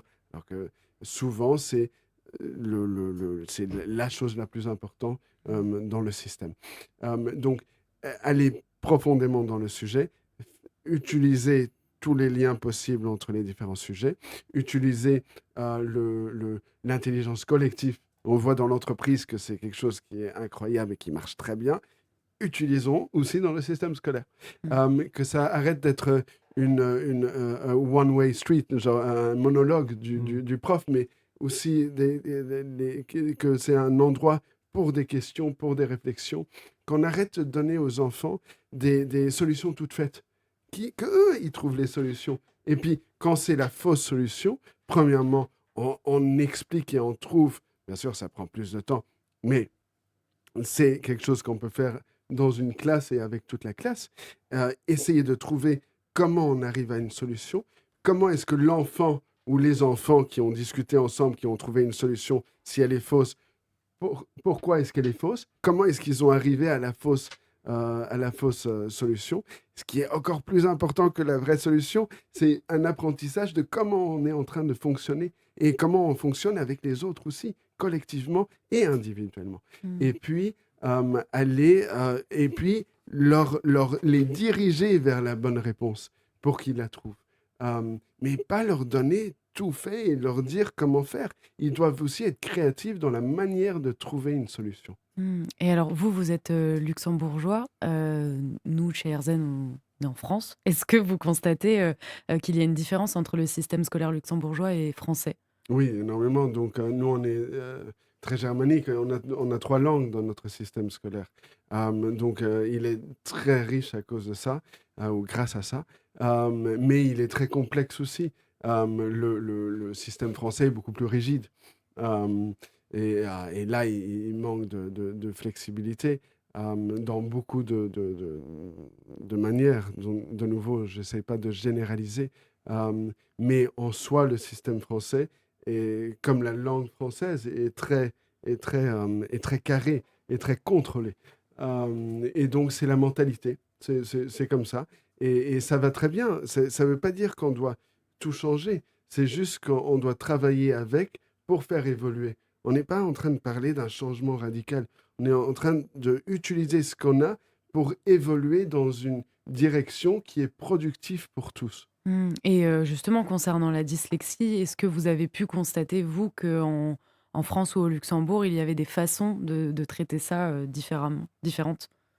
Oui, il y a des façons déjà la dyslexie, comment elle est vue, comment elle est aperçue, comment les différents centres de compétences, on appelle ça au Luxembourg les centres de compétences, mais les centres qui aident pour la dyslexie, pour le ADHD, pour l'autisme, pour euh,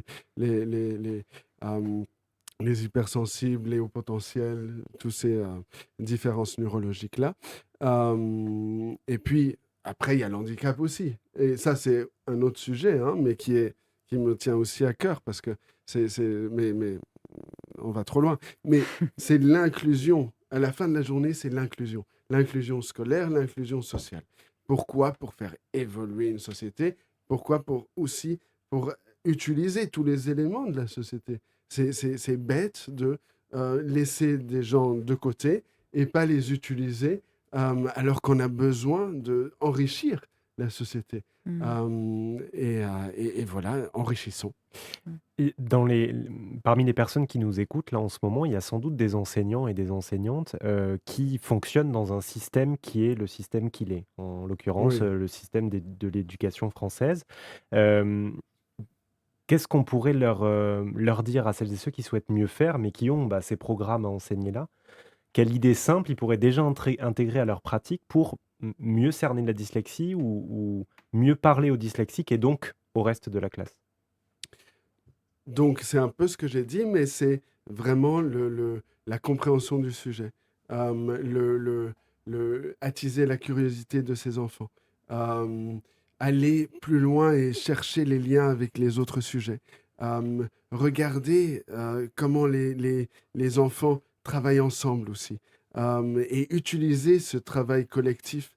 En fait, l'idéal d'une classe, ça serait, à mon point de vue, à mon humble avis, ça serait une classe où les enfants font tout le travail et où le prof et un peu le policier pour voir que ça se passe bien, que tout le monde est inclus dans la discussion, qu'il n'y a personne qui est pas en train de travailler ou qui prend trop le dessus sur les autres d'une manière qui est agressive, euh, la discussion reste respectable et Mhm. respectueuse, euh, et que eux, ils arrivent à travers le guide qui est le prof, de demander les bonnes questions, euh, arrive à trouver les solutions, encore une fois, qui sont adaptées et pour apprendre, pour que le prof aussi apprenne comment les enfants marchent. Et pour Mhm. qu'on on laisse cette place à l'enfance, de nous apprendre comment réfléchir aussi. C'est tout apprentissage ne devrait jamais être d'une dimension ça doit être beaucoup plus riche que ça. Toute discussion est, est pour apprendre autant que c'est pour teach, pour apprendre autant que c'est pour apprendre. Non. Alors, Apprendre, et ça doit être pour apprendre de l'autre autant mm, que c'est pour euh, donner de l'apprentissage, enseigner, enseigner. ouais, Ouais. enseigner. Mais est-ce que ça, alors franchement, je trouve que c'est super, mais est-ce que vous pensez que c'est quand même réalisable dans des classes où il y a une trentaine d'élèves? Oui, donc pas maintenant. Ouais. Mais après, on peut faire des petits groupes de 5. C'est pas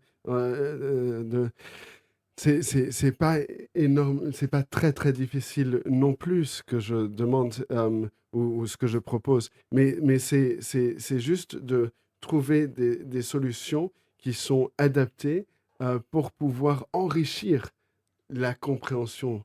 Euh, c'est tout. C'est juste l'enrichissement de l'apprentissage pour pouvoir faire en sorte que les enfants ne comprennent pas que euh, le, la vérité, si on veut, mais comprennent comment arriver à la vérité. Et c'est ça ce qui est important. C'est comment arriver. On ne peut pas être en train de donner des solutions toutes faites à des enfants et penser que ça va les rendre intelligents. Mm, Il faut les aider à comprendre comment arriver à ces solutions. mm. C'est aussi simple que ça en soi. Donc l'idée, c'est d'agir à la fois sur les programmes scolaires, l'approche des enseignants, l'approche de la classe aussi, de comment est-ce qu'on gère une classe. C'est global finalement, c'est pas C'est juste une global. question d'attitude. C'est global, absolument. Ça commence avec l'attitude. Euh, Ça commence avec un concept, une compréhension, un, oui, changer les préceptes, changer la rigidité. C'est rendre un peu de flexibilité dans le système, essayer de moins arriver à de plus en plus de flexibilité. Si vous arrivez à agrandir la flexibilité, et c'est dans beaucoup d'écoles que je vois qui sont plus spécialisées ou bien qui essayent de trouver de nouvelles solutions pour être adaptables et adaptées à, à plus de différences d'apprentissage. Et donc, oui, c'est le système. C'est votre travail de réfléchir à comment on pourrait faire évoluer le système. Est-ce que vous avez vu des modèles pédagogiques qui sont inspirants, Mm. soit chez vous au Luxembourg, soit en France, soit ailleurs en Europe? Oui, j'ai vu beaucoup de modèles inspirants. Euh, il y a pas mal d'écoles. Ne me demandez pas les noms. Je ne vous les demanderai pas. Mais il y On en a. pourra les trouver plus tard. Oui, merci beaucoup. Ça, c'est une des choses. Les noms, ça, j'arrive pas à me retenir. Mais les concepts, je me retiens tout. Mais oui, il y en a énormément. Et le potentiel est. Donc, on est dans une période absolument très intéressante où il y a toutes ces choses qui émergent, mais on doit les utiliser. Donc, souvent, ils émergent et il y a beaucoup d'hésitation d'utiliser toutes de faire des vraies études sur ce que ça a créé, comment ça a aidé. Euh, et donc, oui, ça existe. Oui, et on a besoin de plus d'intention là-dessus. Euh, et il en faut plus, mais et il faut que ça rentre système de l'État aussi. Oui. Et est-ce que vous avez vu, des exemples d'enfants qui ont vu leur vie changer ou leur, manière de fonctionner changer parce qu'ils étaient dans une structure qui les comprenait vraiment? Oui, bien sûr, ça change complètement la donne pour l'enfant. Et dès qu'il y a, donc il y a différents systèmes scolaires. Il y a le système où le dyslexique n'est pas pris en charge, ou très peu, ou juste. Il y a des écoles spécialisées où le dyslexique est pris en charge et il est en l'aide pour lire, pour écrire, pour toutes ses faiblesses, et Pour rentrer dans le moule? rentrer dans le moule. Il y a les écoles qui font ça. En plus, ils trouvent des manières de faire épanouir le dyslexique à travers le sport, à travers l'art, à travers différentes choses où ils trouvent, ah là t'es bon, ça c'est très bien, c'est très anglo-saxon comme système. Et puis il y a le dernier qui est vraiment un système où on apprend aux dyslexiques comment réfléchissent. Hmm. Et donc vraiment être dans la compréhension de sa propre pensée intellectuelle. Et ça, c'est très, très rare. Mais donc, il y a des éléments dans différentes écoles qui ont ça. Et de nouveau, on voit que si on peut faire ça pour les dyslexiques, c'est mieux pour tout le monde parce qu'on arrive à aider tout le monde, même les autres différences neurologiques, mais aussi ceux qui sont, entre guillemets, normales neurologiquement. Mmh. Parce qu'on est juste en train de rentrer dans la compréhension du sujet, mais aussi dans la compréhension de la réflexion. Donc ce serait ça votre école idéale? Oui, après, il faut trouver des détails. Il faut- Bien sûr. oui, Mais au moins une école qui soit conceptuellement. inclusive au-delà, alors le mot inclusif, on l'utilise beaucoup, mais qui aille au-delà de la Oui. simple intégration, mais qui aille aussi dans la compréhension de chacun. Oui, et puis de pousser les limites. L'inclusion, elle doit être aussi complète que possible. Ça veut dire que il faut essayer de rentrer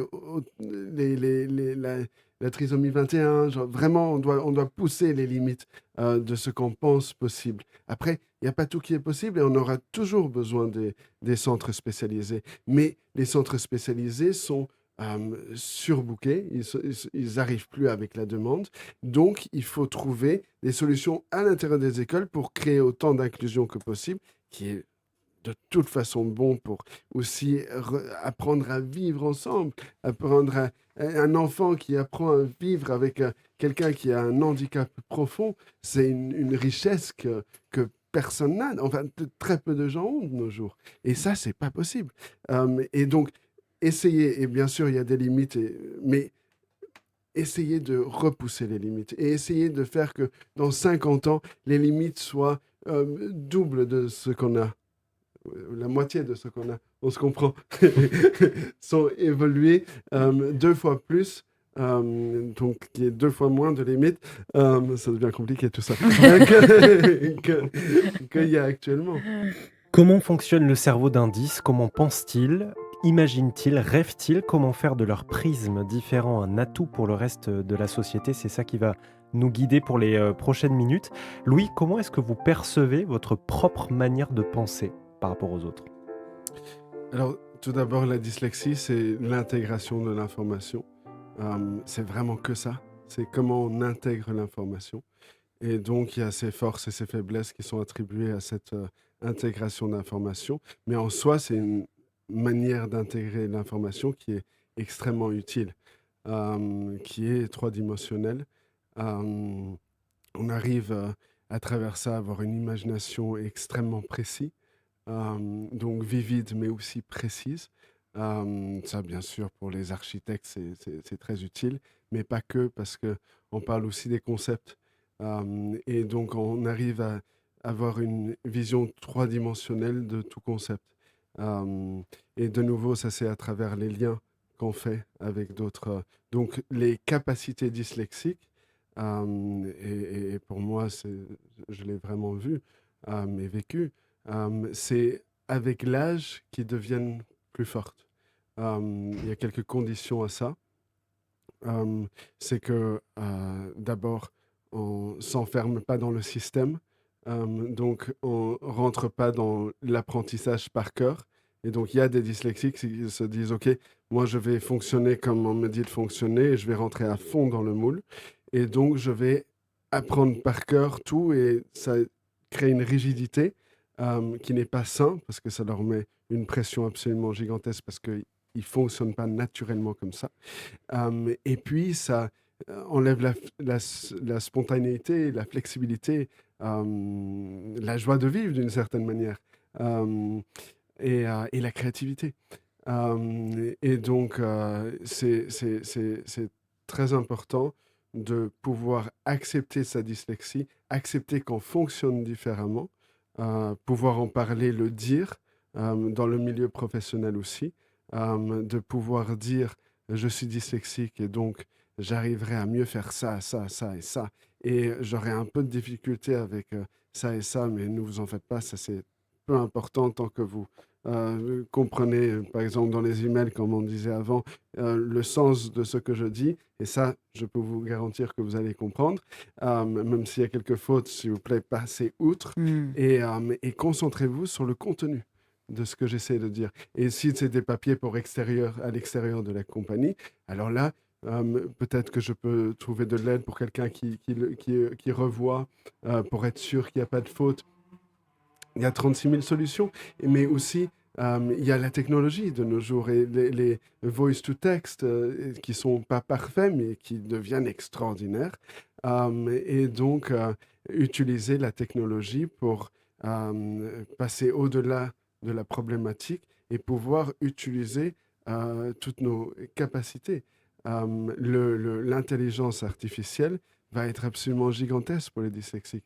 Parce que c'est tout ce que les dyslexiques n'arrivent pas à faire que l'intelligence artificielle va prendre en main. C'est tous les détails, tout ce qui a pas besoin de créativité, de compréhension, de toute la bureaucratie. Hmm. Dans le futur, j'espère proche, mais la bureaucratie, ça sera fait par l'intelligence artificielle. Ce sera plus nous qui sommes en train de faire des tâches répétitives. Et Hmm. si on n'a pas plus besoin de faire ça, le temps qu'on aura surtout pour un dyslexique, il prend beaucoup de temps pour faire tout ce qui est administratif. Euh, Tout le temps qu'on a en plus, c'est pour la créativité, c'est pour trouver des solutions, c'est pour avancer vers l'au-delà. Le dyslexique est très concentré sur le futur, avec toutes ses possibilités, parce qu'il a cette imagination, parce qu'il a cette capacité de trouver des solutions. Il est à travers cette imagination et cette notion trois-dimensionnelle des choses, il a la capacité de voir le futur avec toutes ses possibilités.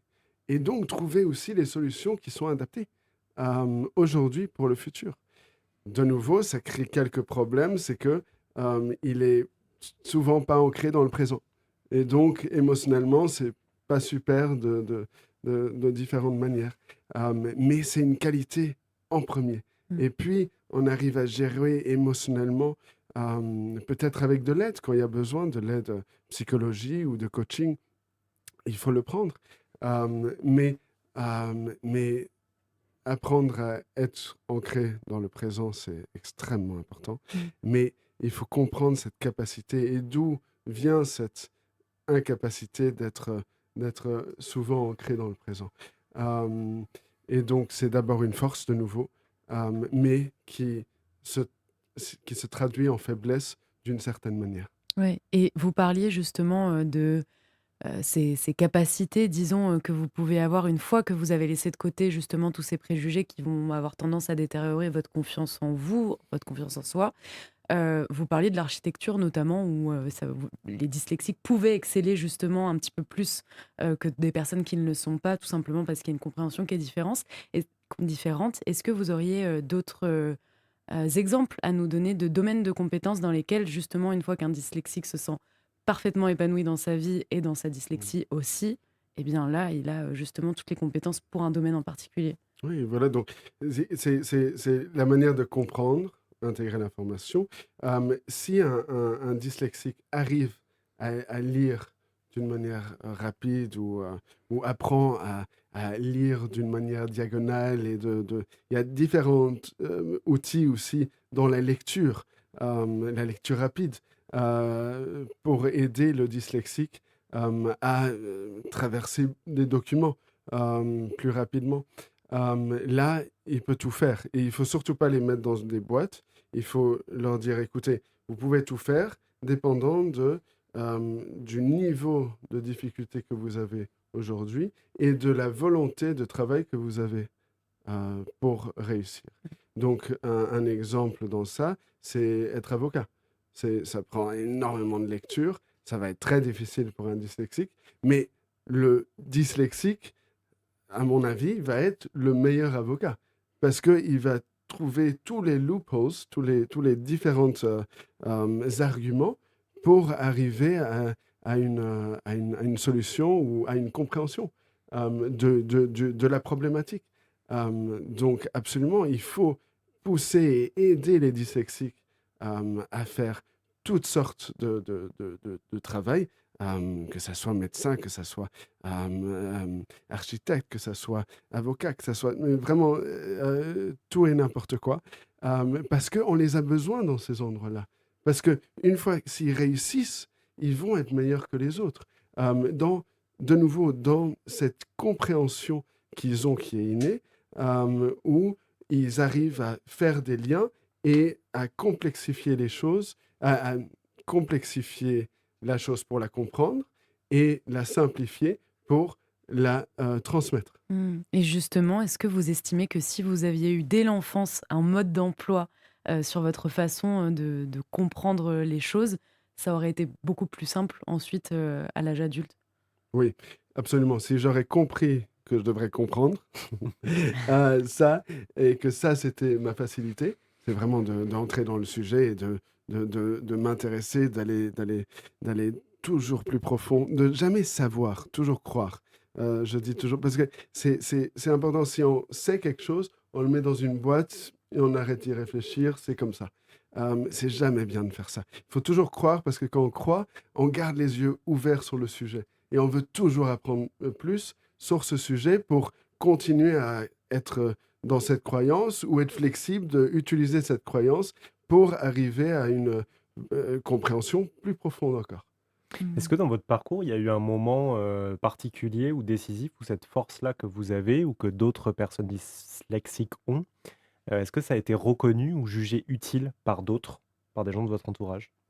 Alors, c'est discret, hein, c'est comment on fait les choses et c'est très personnel de nouveau. Donc, c'est comment nous, on intègre l'information, comment nous, on l'exprime. Et oui, c'est clairement utile pour les autres.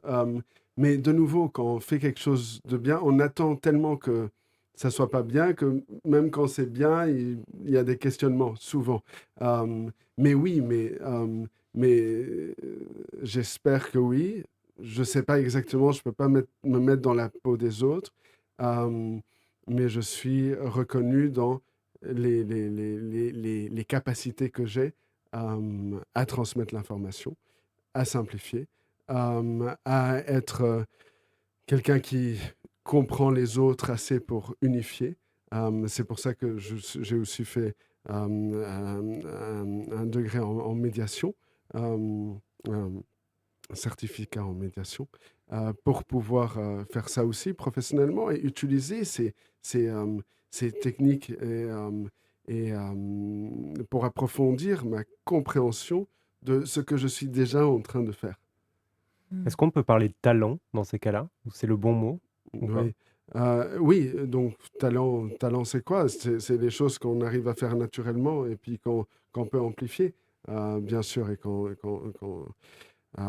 doit amplifier. Il y a les talents, il y a les valeurs. Les valeurs, c'est vraiment tout ce qu'on a appris et tout ce qu'on a choisi.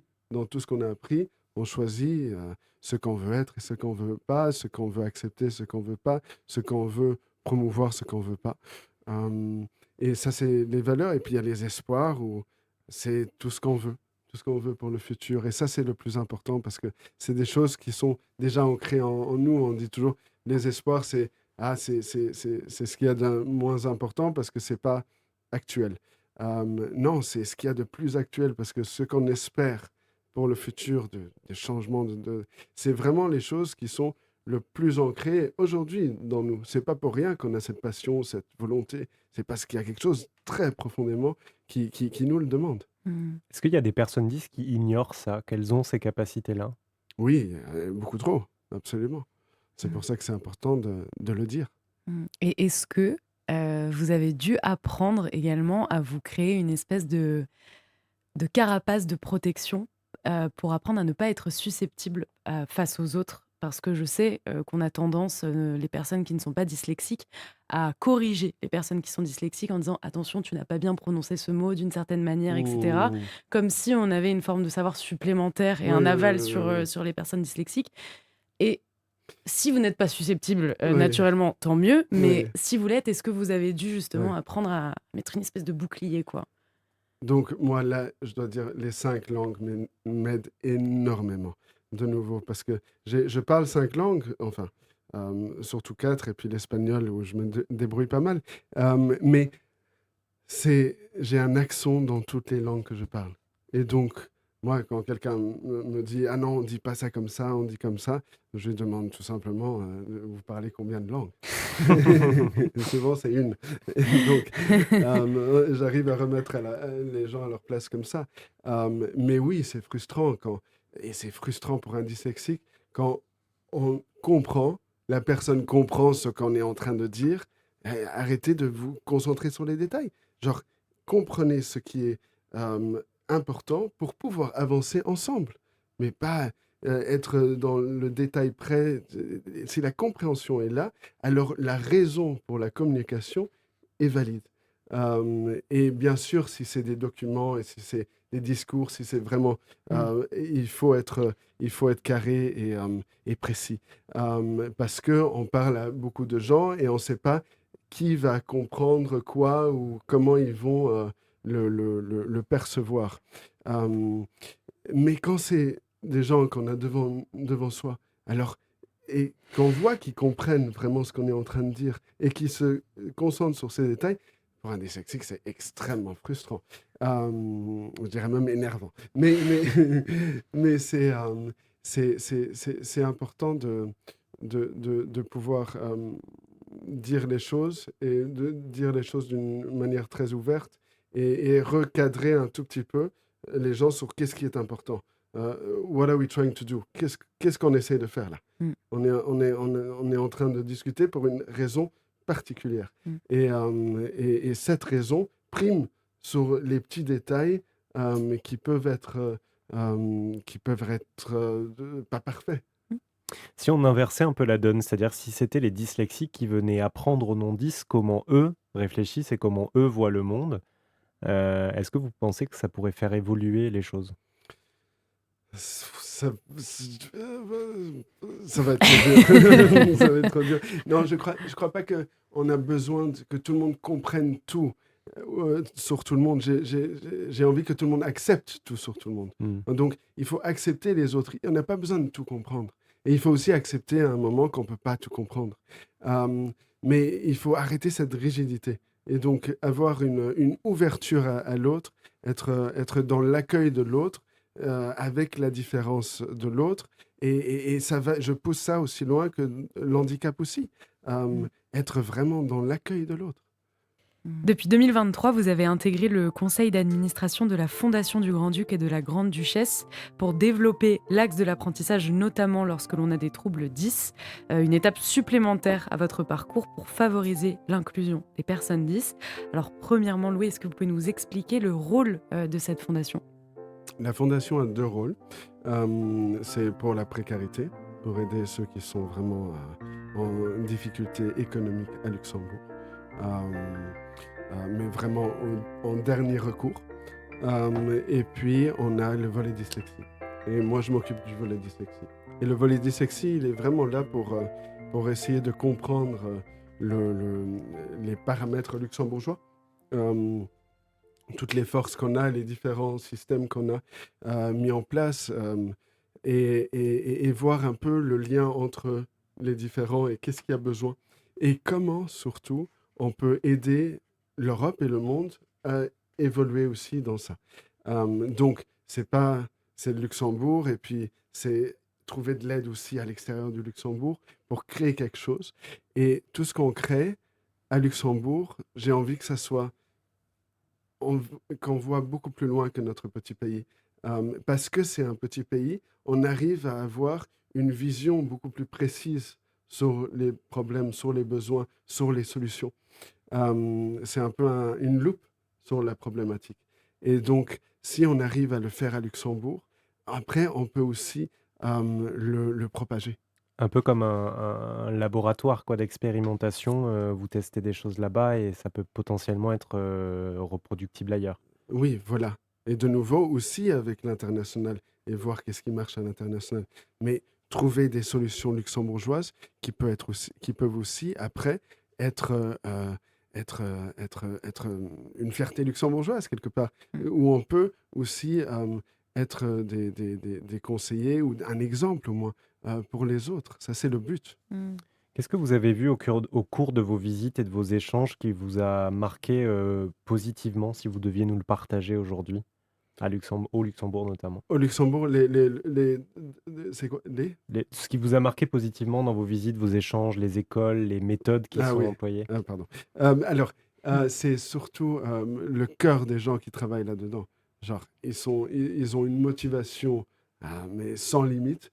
Ils donnent tout, ils travaillent comme des malades et ils sont face à une situation très difficile où, hem, tout est nouveau, il y a une demande absolument gigantesque.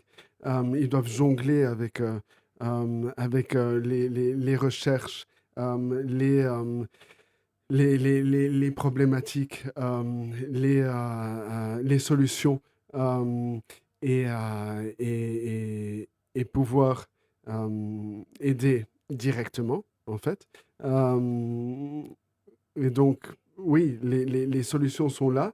Après, il faut les agrandir, déjà en taille, mais aussi en compréhension, parce que la dyslexie est quelque chose qu'on ne doit pas mettre dans une boîte de nouveau.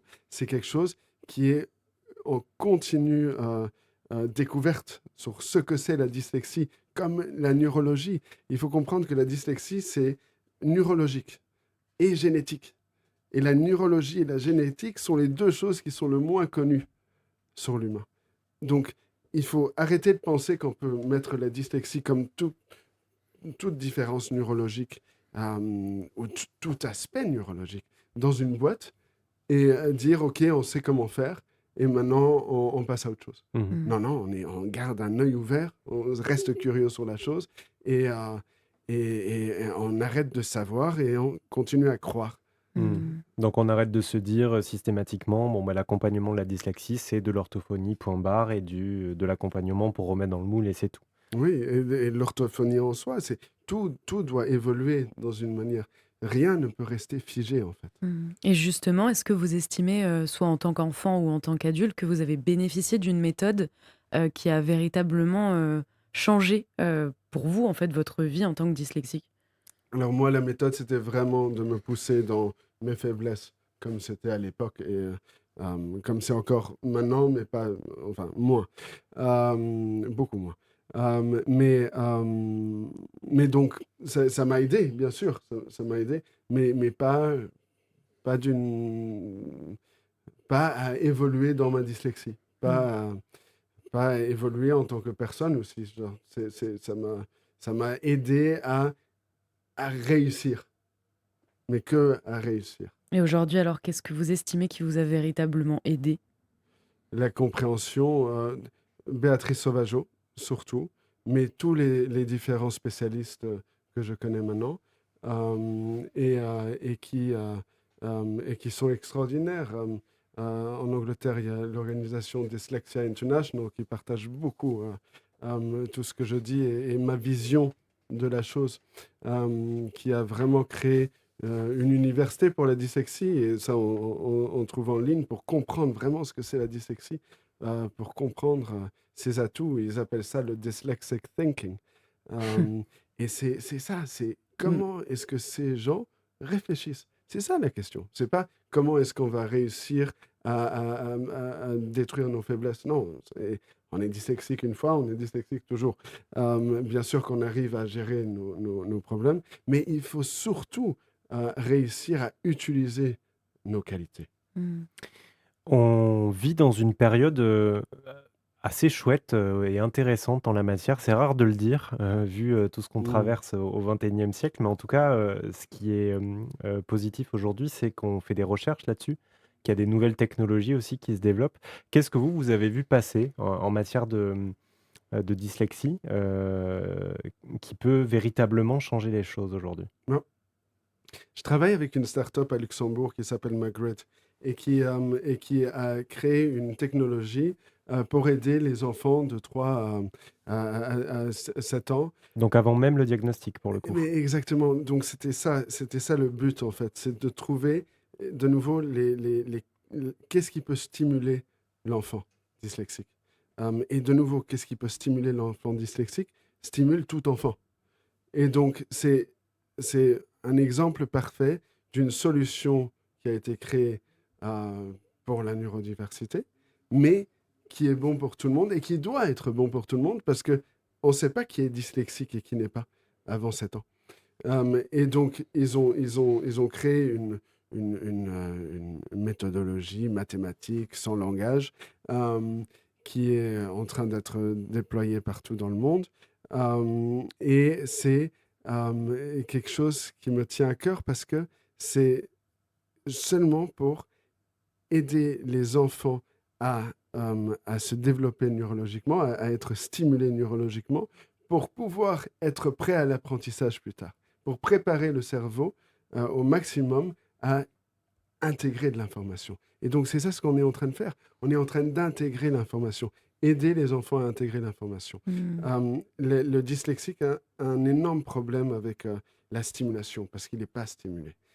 Il a un énorme problème avec la position parce qu'il trouve pas sa place dans la société, dans le système scolaire, dans la famille souvent aussi. Euh, et il a un énorme problème de self-knowledge, de connaissance de soi, parce qu'il est confronté tout le temps à ses faiblesses. Et donc, il ne sait pas il sait pas comment, comment se considérer. Mmh. Et donc, il ne peut pas s'aimer. Mmh. C'est très dur. Mmh. Donc, ça, c'est les problématiques primaires, si on veut. Et donc, on essaie de trouver des solutions-là pour ça. Et de nouveau, les solutions qui sont trouvées pour les dyslexiques, de plus en plus, on trouve vraiment que tout marche pour tout le monde, que ce soit la technologie, que ce soit la compréhension, que ce soit le relationnel. Enfin, c'est fou.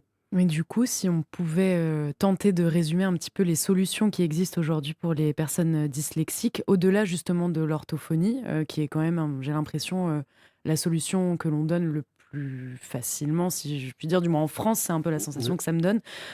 Quelles sont les autres solutions, quels sont les autres professionnels de santé ou autres qui peuvent justement aujourd'hui aider une personne dyslexique? Alors voilà, il y a peu, il y a très Il y peu. a peu. Après, il y a la compréhension, il y a ce que je viens de dire Mais du avec coup, c'est un le... accompagnement psy plutôt? Enfin, qu'est-ce que vous conseilleriez en Non, plus? c'est pas un accompagnement psy, bien sûr, s'il y a besoin, à Oui. cause des... mais c'est pas directement lié à la dyslexie, c'est souvent quand on part en burn-out à cause de peut-être la pression qu'on s'est mis pour cacher sa dyslexie, par Mmh mh. exemple. Euh, mais c'est du coaching, mais on trouve très peu qui sont spécialisés sur la dyslexie. C'est pour ça que je suis rentré là-dedans. Euh, mais aussi le Dyslexia International, qui fait un travail absolument incroyable. C'est en fait une communauté de dyslexiques qui travaille pour les dyslexiques, pour propager l'information, la connaissance et pour démystifier la chose aussi. Mmh. Donc vous avez parlé d'une technologie qui vient en amont, avant même qu'un diagnostic soit posé, pour, inciter les dyslexiques à inciter les enfants en tout cas à développer leurs capacités. Et après, il y a aussi des dispositifs technologiques qui existent ensuite pour accompagner. C'est le cas de Poppins. Je ne sais pas si vous en avez entendu parler, c'est un dispositif médical numérique français qui accompagne les 7-11 ans, donc c'est-à-dire à peu près, à D'accord. l'époque du diagnostic et qui les aide à améliorer leur lecture et leur orthographe via des exercices qui mêlent phonologie et musique. Donc est-ce que ça, c'est une solution, par exemple, de d'apprendre à lire différemment? Mmh. Mmh. Oui, De toute façon, c'est le plus d'éléments on utilise, le mieux. Le plus on complexifie de nouveau la chose, Mmh. le mieux pour le dyslexique. Donc, utiliser autant de différents éléments pour complexifier la chose, et ça va aider le dyslexique. Ça va rendre la chose intéressante. Et même peut-être amusante. Mais exactement. Donc, et de toute façon, le plus on utilise tous les sens, le plus on va concrétiser la chose ou le concept qu'on est en train d'apprendre. Donc oui, absolument. Donc dans les 2 cas, que ce soit en amont ou ensuite, la technologie pour vous, c'est un véritable allié? Absolument. Un allié absolument gigantesque, et qui fait que s'améliorer. On trouve de plus en plus de solutions.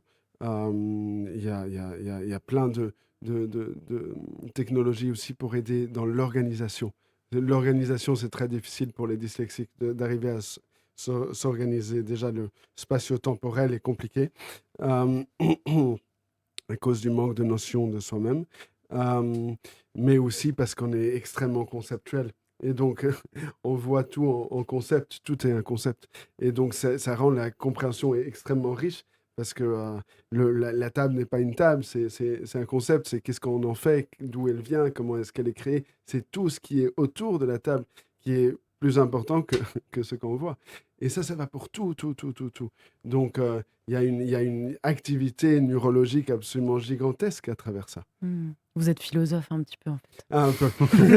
J'aime bien la En plus. philosophie. Si on veut rêver aussi un petit peu justement et si vous aviez là une baguette magique, à portée de main, à quoi ressemblerait justement une société, idéale, une société inclusive pour les personnes dyslexiques? Bah, c'est toujours la question la plus difficile. Parce que c'est un concept, c'est une multitude de choses qu'on doit venir ensemble, mais en fait, c'est les mentalités qui doivent changer. C'est l'acceptation de l'autre, la volonté de comprendre l'autre qui doit changer.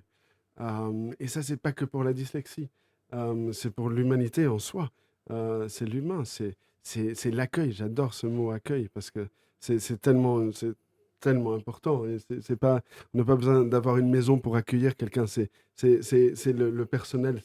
C'est comment on réagit avec les autres. C'est comment est-ce que on accepte l'autre, et comment on communique avec l'autre et qu'est-ce qu'on offre et qu'est-ce qu'on accepte de recevoir. Mmh. Pardon. Je t'en prie. Non, je t'en prie, je t'en prie. Non, parce qu'à vous écouter, moi, en fait, j'ai simplement la sensation, parce que vous arrêtez pas de dire on a une différente façon de percevoir les choses, de concevoir les choses, mais en fait, c'est différent par rapport au prisme de notre société à nous. Et en soi, c'est différent parce que la société a été conçue d'une façon qui est différente pour vous, mais en soi, quand on vous écoute, j'ai juste envie de dire, c'est une autre façon de penser, c'est pas forcément quelque chose qui est à dévaloriser parce que trop conceptuel, trop complexe. Oui, c'est une différence neurologique. Une différence neurologique. Et c'est extrêmement important d'intégrer ça dans la société, cette compréhension que vous venez de dire. Mmh. Si on devait reprendre cette série dans 10 ans, qu'est-ce que vous aimeriez pouvoir nous raconter sur les 10 prochaines années? Quels progrès on pourrait avoir fait en la matière? Euh, Faire évoluer le système scolaire et l'aider à évoluer. De nouveau, on ne parle pas de changement. On n'a pas besoin d'un changement radical, euh, mais on a besoin d'une évolution, d'une vision commune en fait. Moi, c'est ça ce que je voudrais. Après, que ça prenne longtemps ou pas de créer une vision, c'est toujours à l'infini. C'est toujours une perfection donc qu'on va jamais atteindre. Mais j'aimerais qu'on s'aligne sur une vision. Et puis quand on arrive plus ou moins vite, ça me regarde pas. C'est pas dans mes forces de regarder en détail qui fait quoi, mais d'aider à pousser vers une vision qui est plus claire ou plus inclusif. Ça oui. Mmh. Je pose la dernière question, Oui, ça vas-y. va? Ouais. Si ce podcast devait laisser une seule trace, une seule idée, ce serait laquelle pour vous? l'inclusion scolaire, sociale, l'importance pour la société, hein. Vraiment, l'importance qu'on comprenne que c'est important d'être inclusif, que c'est pas juste gentil. Mmh. C'est pas ça, c'est utile. Euh, et donc vraiment qu'on puisse utiliser cette force qu'on a de différences neurologiques, mais je pousse encore plus loin, vraiment, pour laisser personne de côté, parce que tout le monde est utile à la société, euh, surtout le handicap.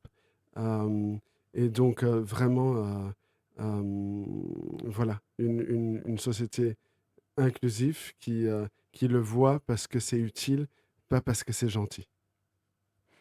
Très bien. Bah, merci beaucoup, Louis, pour ces Mm. réponses autour de la dyslexie. C'était passionnant et j'espère que ça aura servi également à tous les auditeurs et auditrices qui nous écoutent à mieux comprendre ce qu'est la dyslexie. On souhaitait vous laisser conclure en nous exprimant votre souhait le plus cher concernant les personnes dyslexiques et leur inclusion. Euh, c'est surtout la souffrance qui doit arrêter. Euh, il faut, il, il faut, il faut les utiliser, il faut les mettre au centre, il faut leur donner leur place. Donc, c'est ce que je disais avant, de vraiment, en analyse transactionnelle, il y a trois nécessités fondamentales pour avoir une évolution émotionnelle stable en tant qu'adulte. Et ça, c'est la stimulation, le positionnement et l'amour inconditionnel. La stimulation, vraiment stimuler un enfant, un bébé, on voit que les enfants qui ne sont pas aimés ou stimulés, les bébés, ils meurent. Il n'y a pas de, il y a pas la nourriture qui suffit. Euh, la stimulation, stimuler ses enfants, ne jamais laisser un enfant ne pas être stimulé. Et ne jamais prendre un enfant pour bête. Essayez, testez-le, testez vos capacités. Vraiment, testez vos limites. Ne laissez jamais personne dire que vous êtes bête, que vous êtes dyslexique, autiste, ADHD, même dans la trisomie 21. Testez les limites dans tout, n'importe ce que vous êtes et ce qu'on on dit que vous êtes.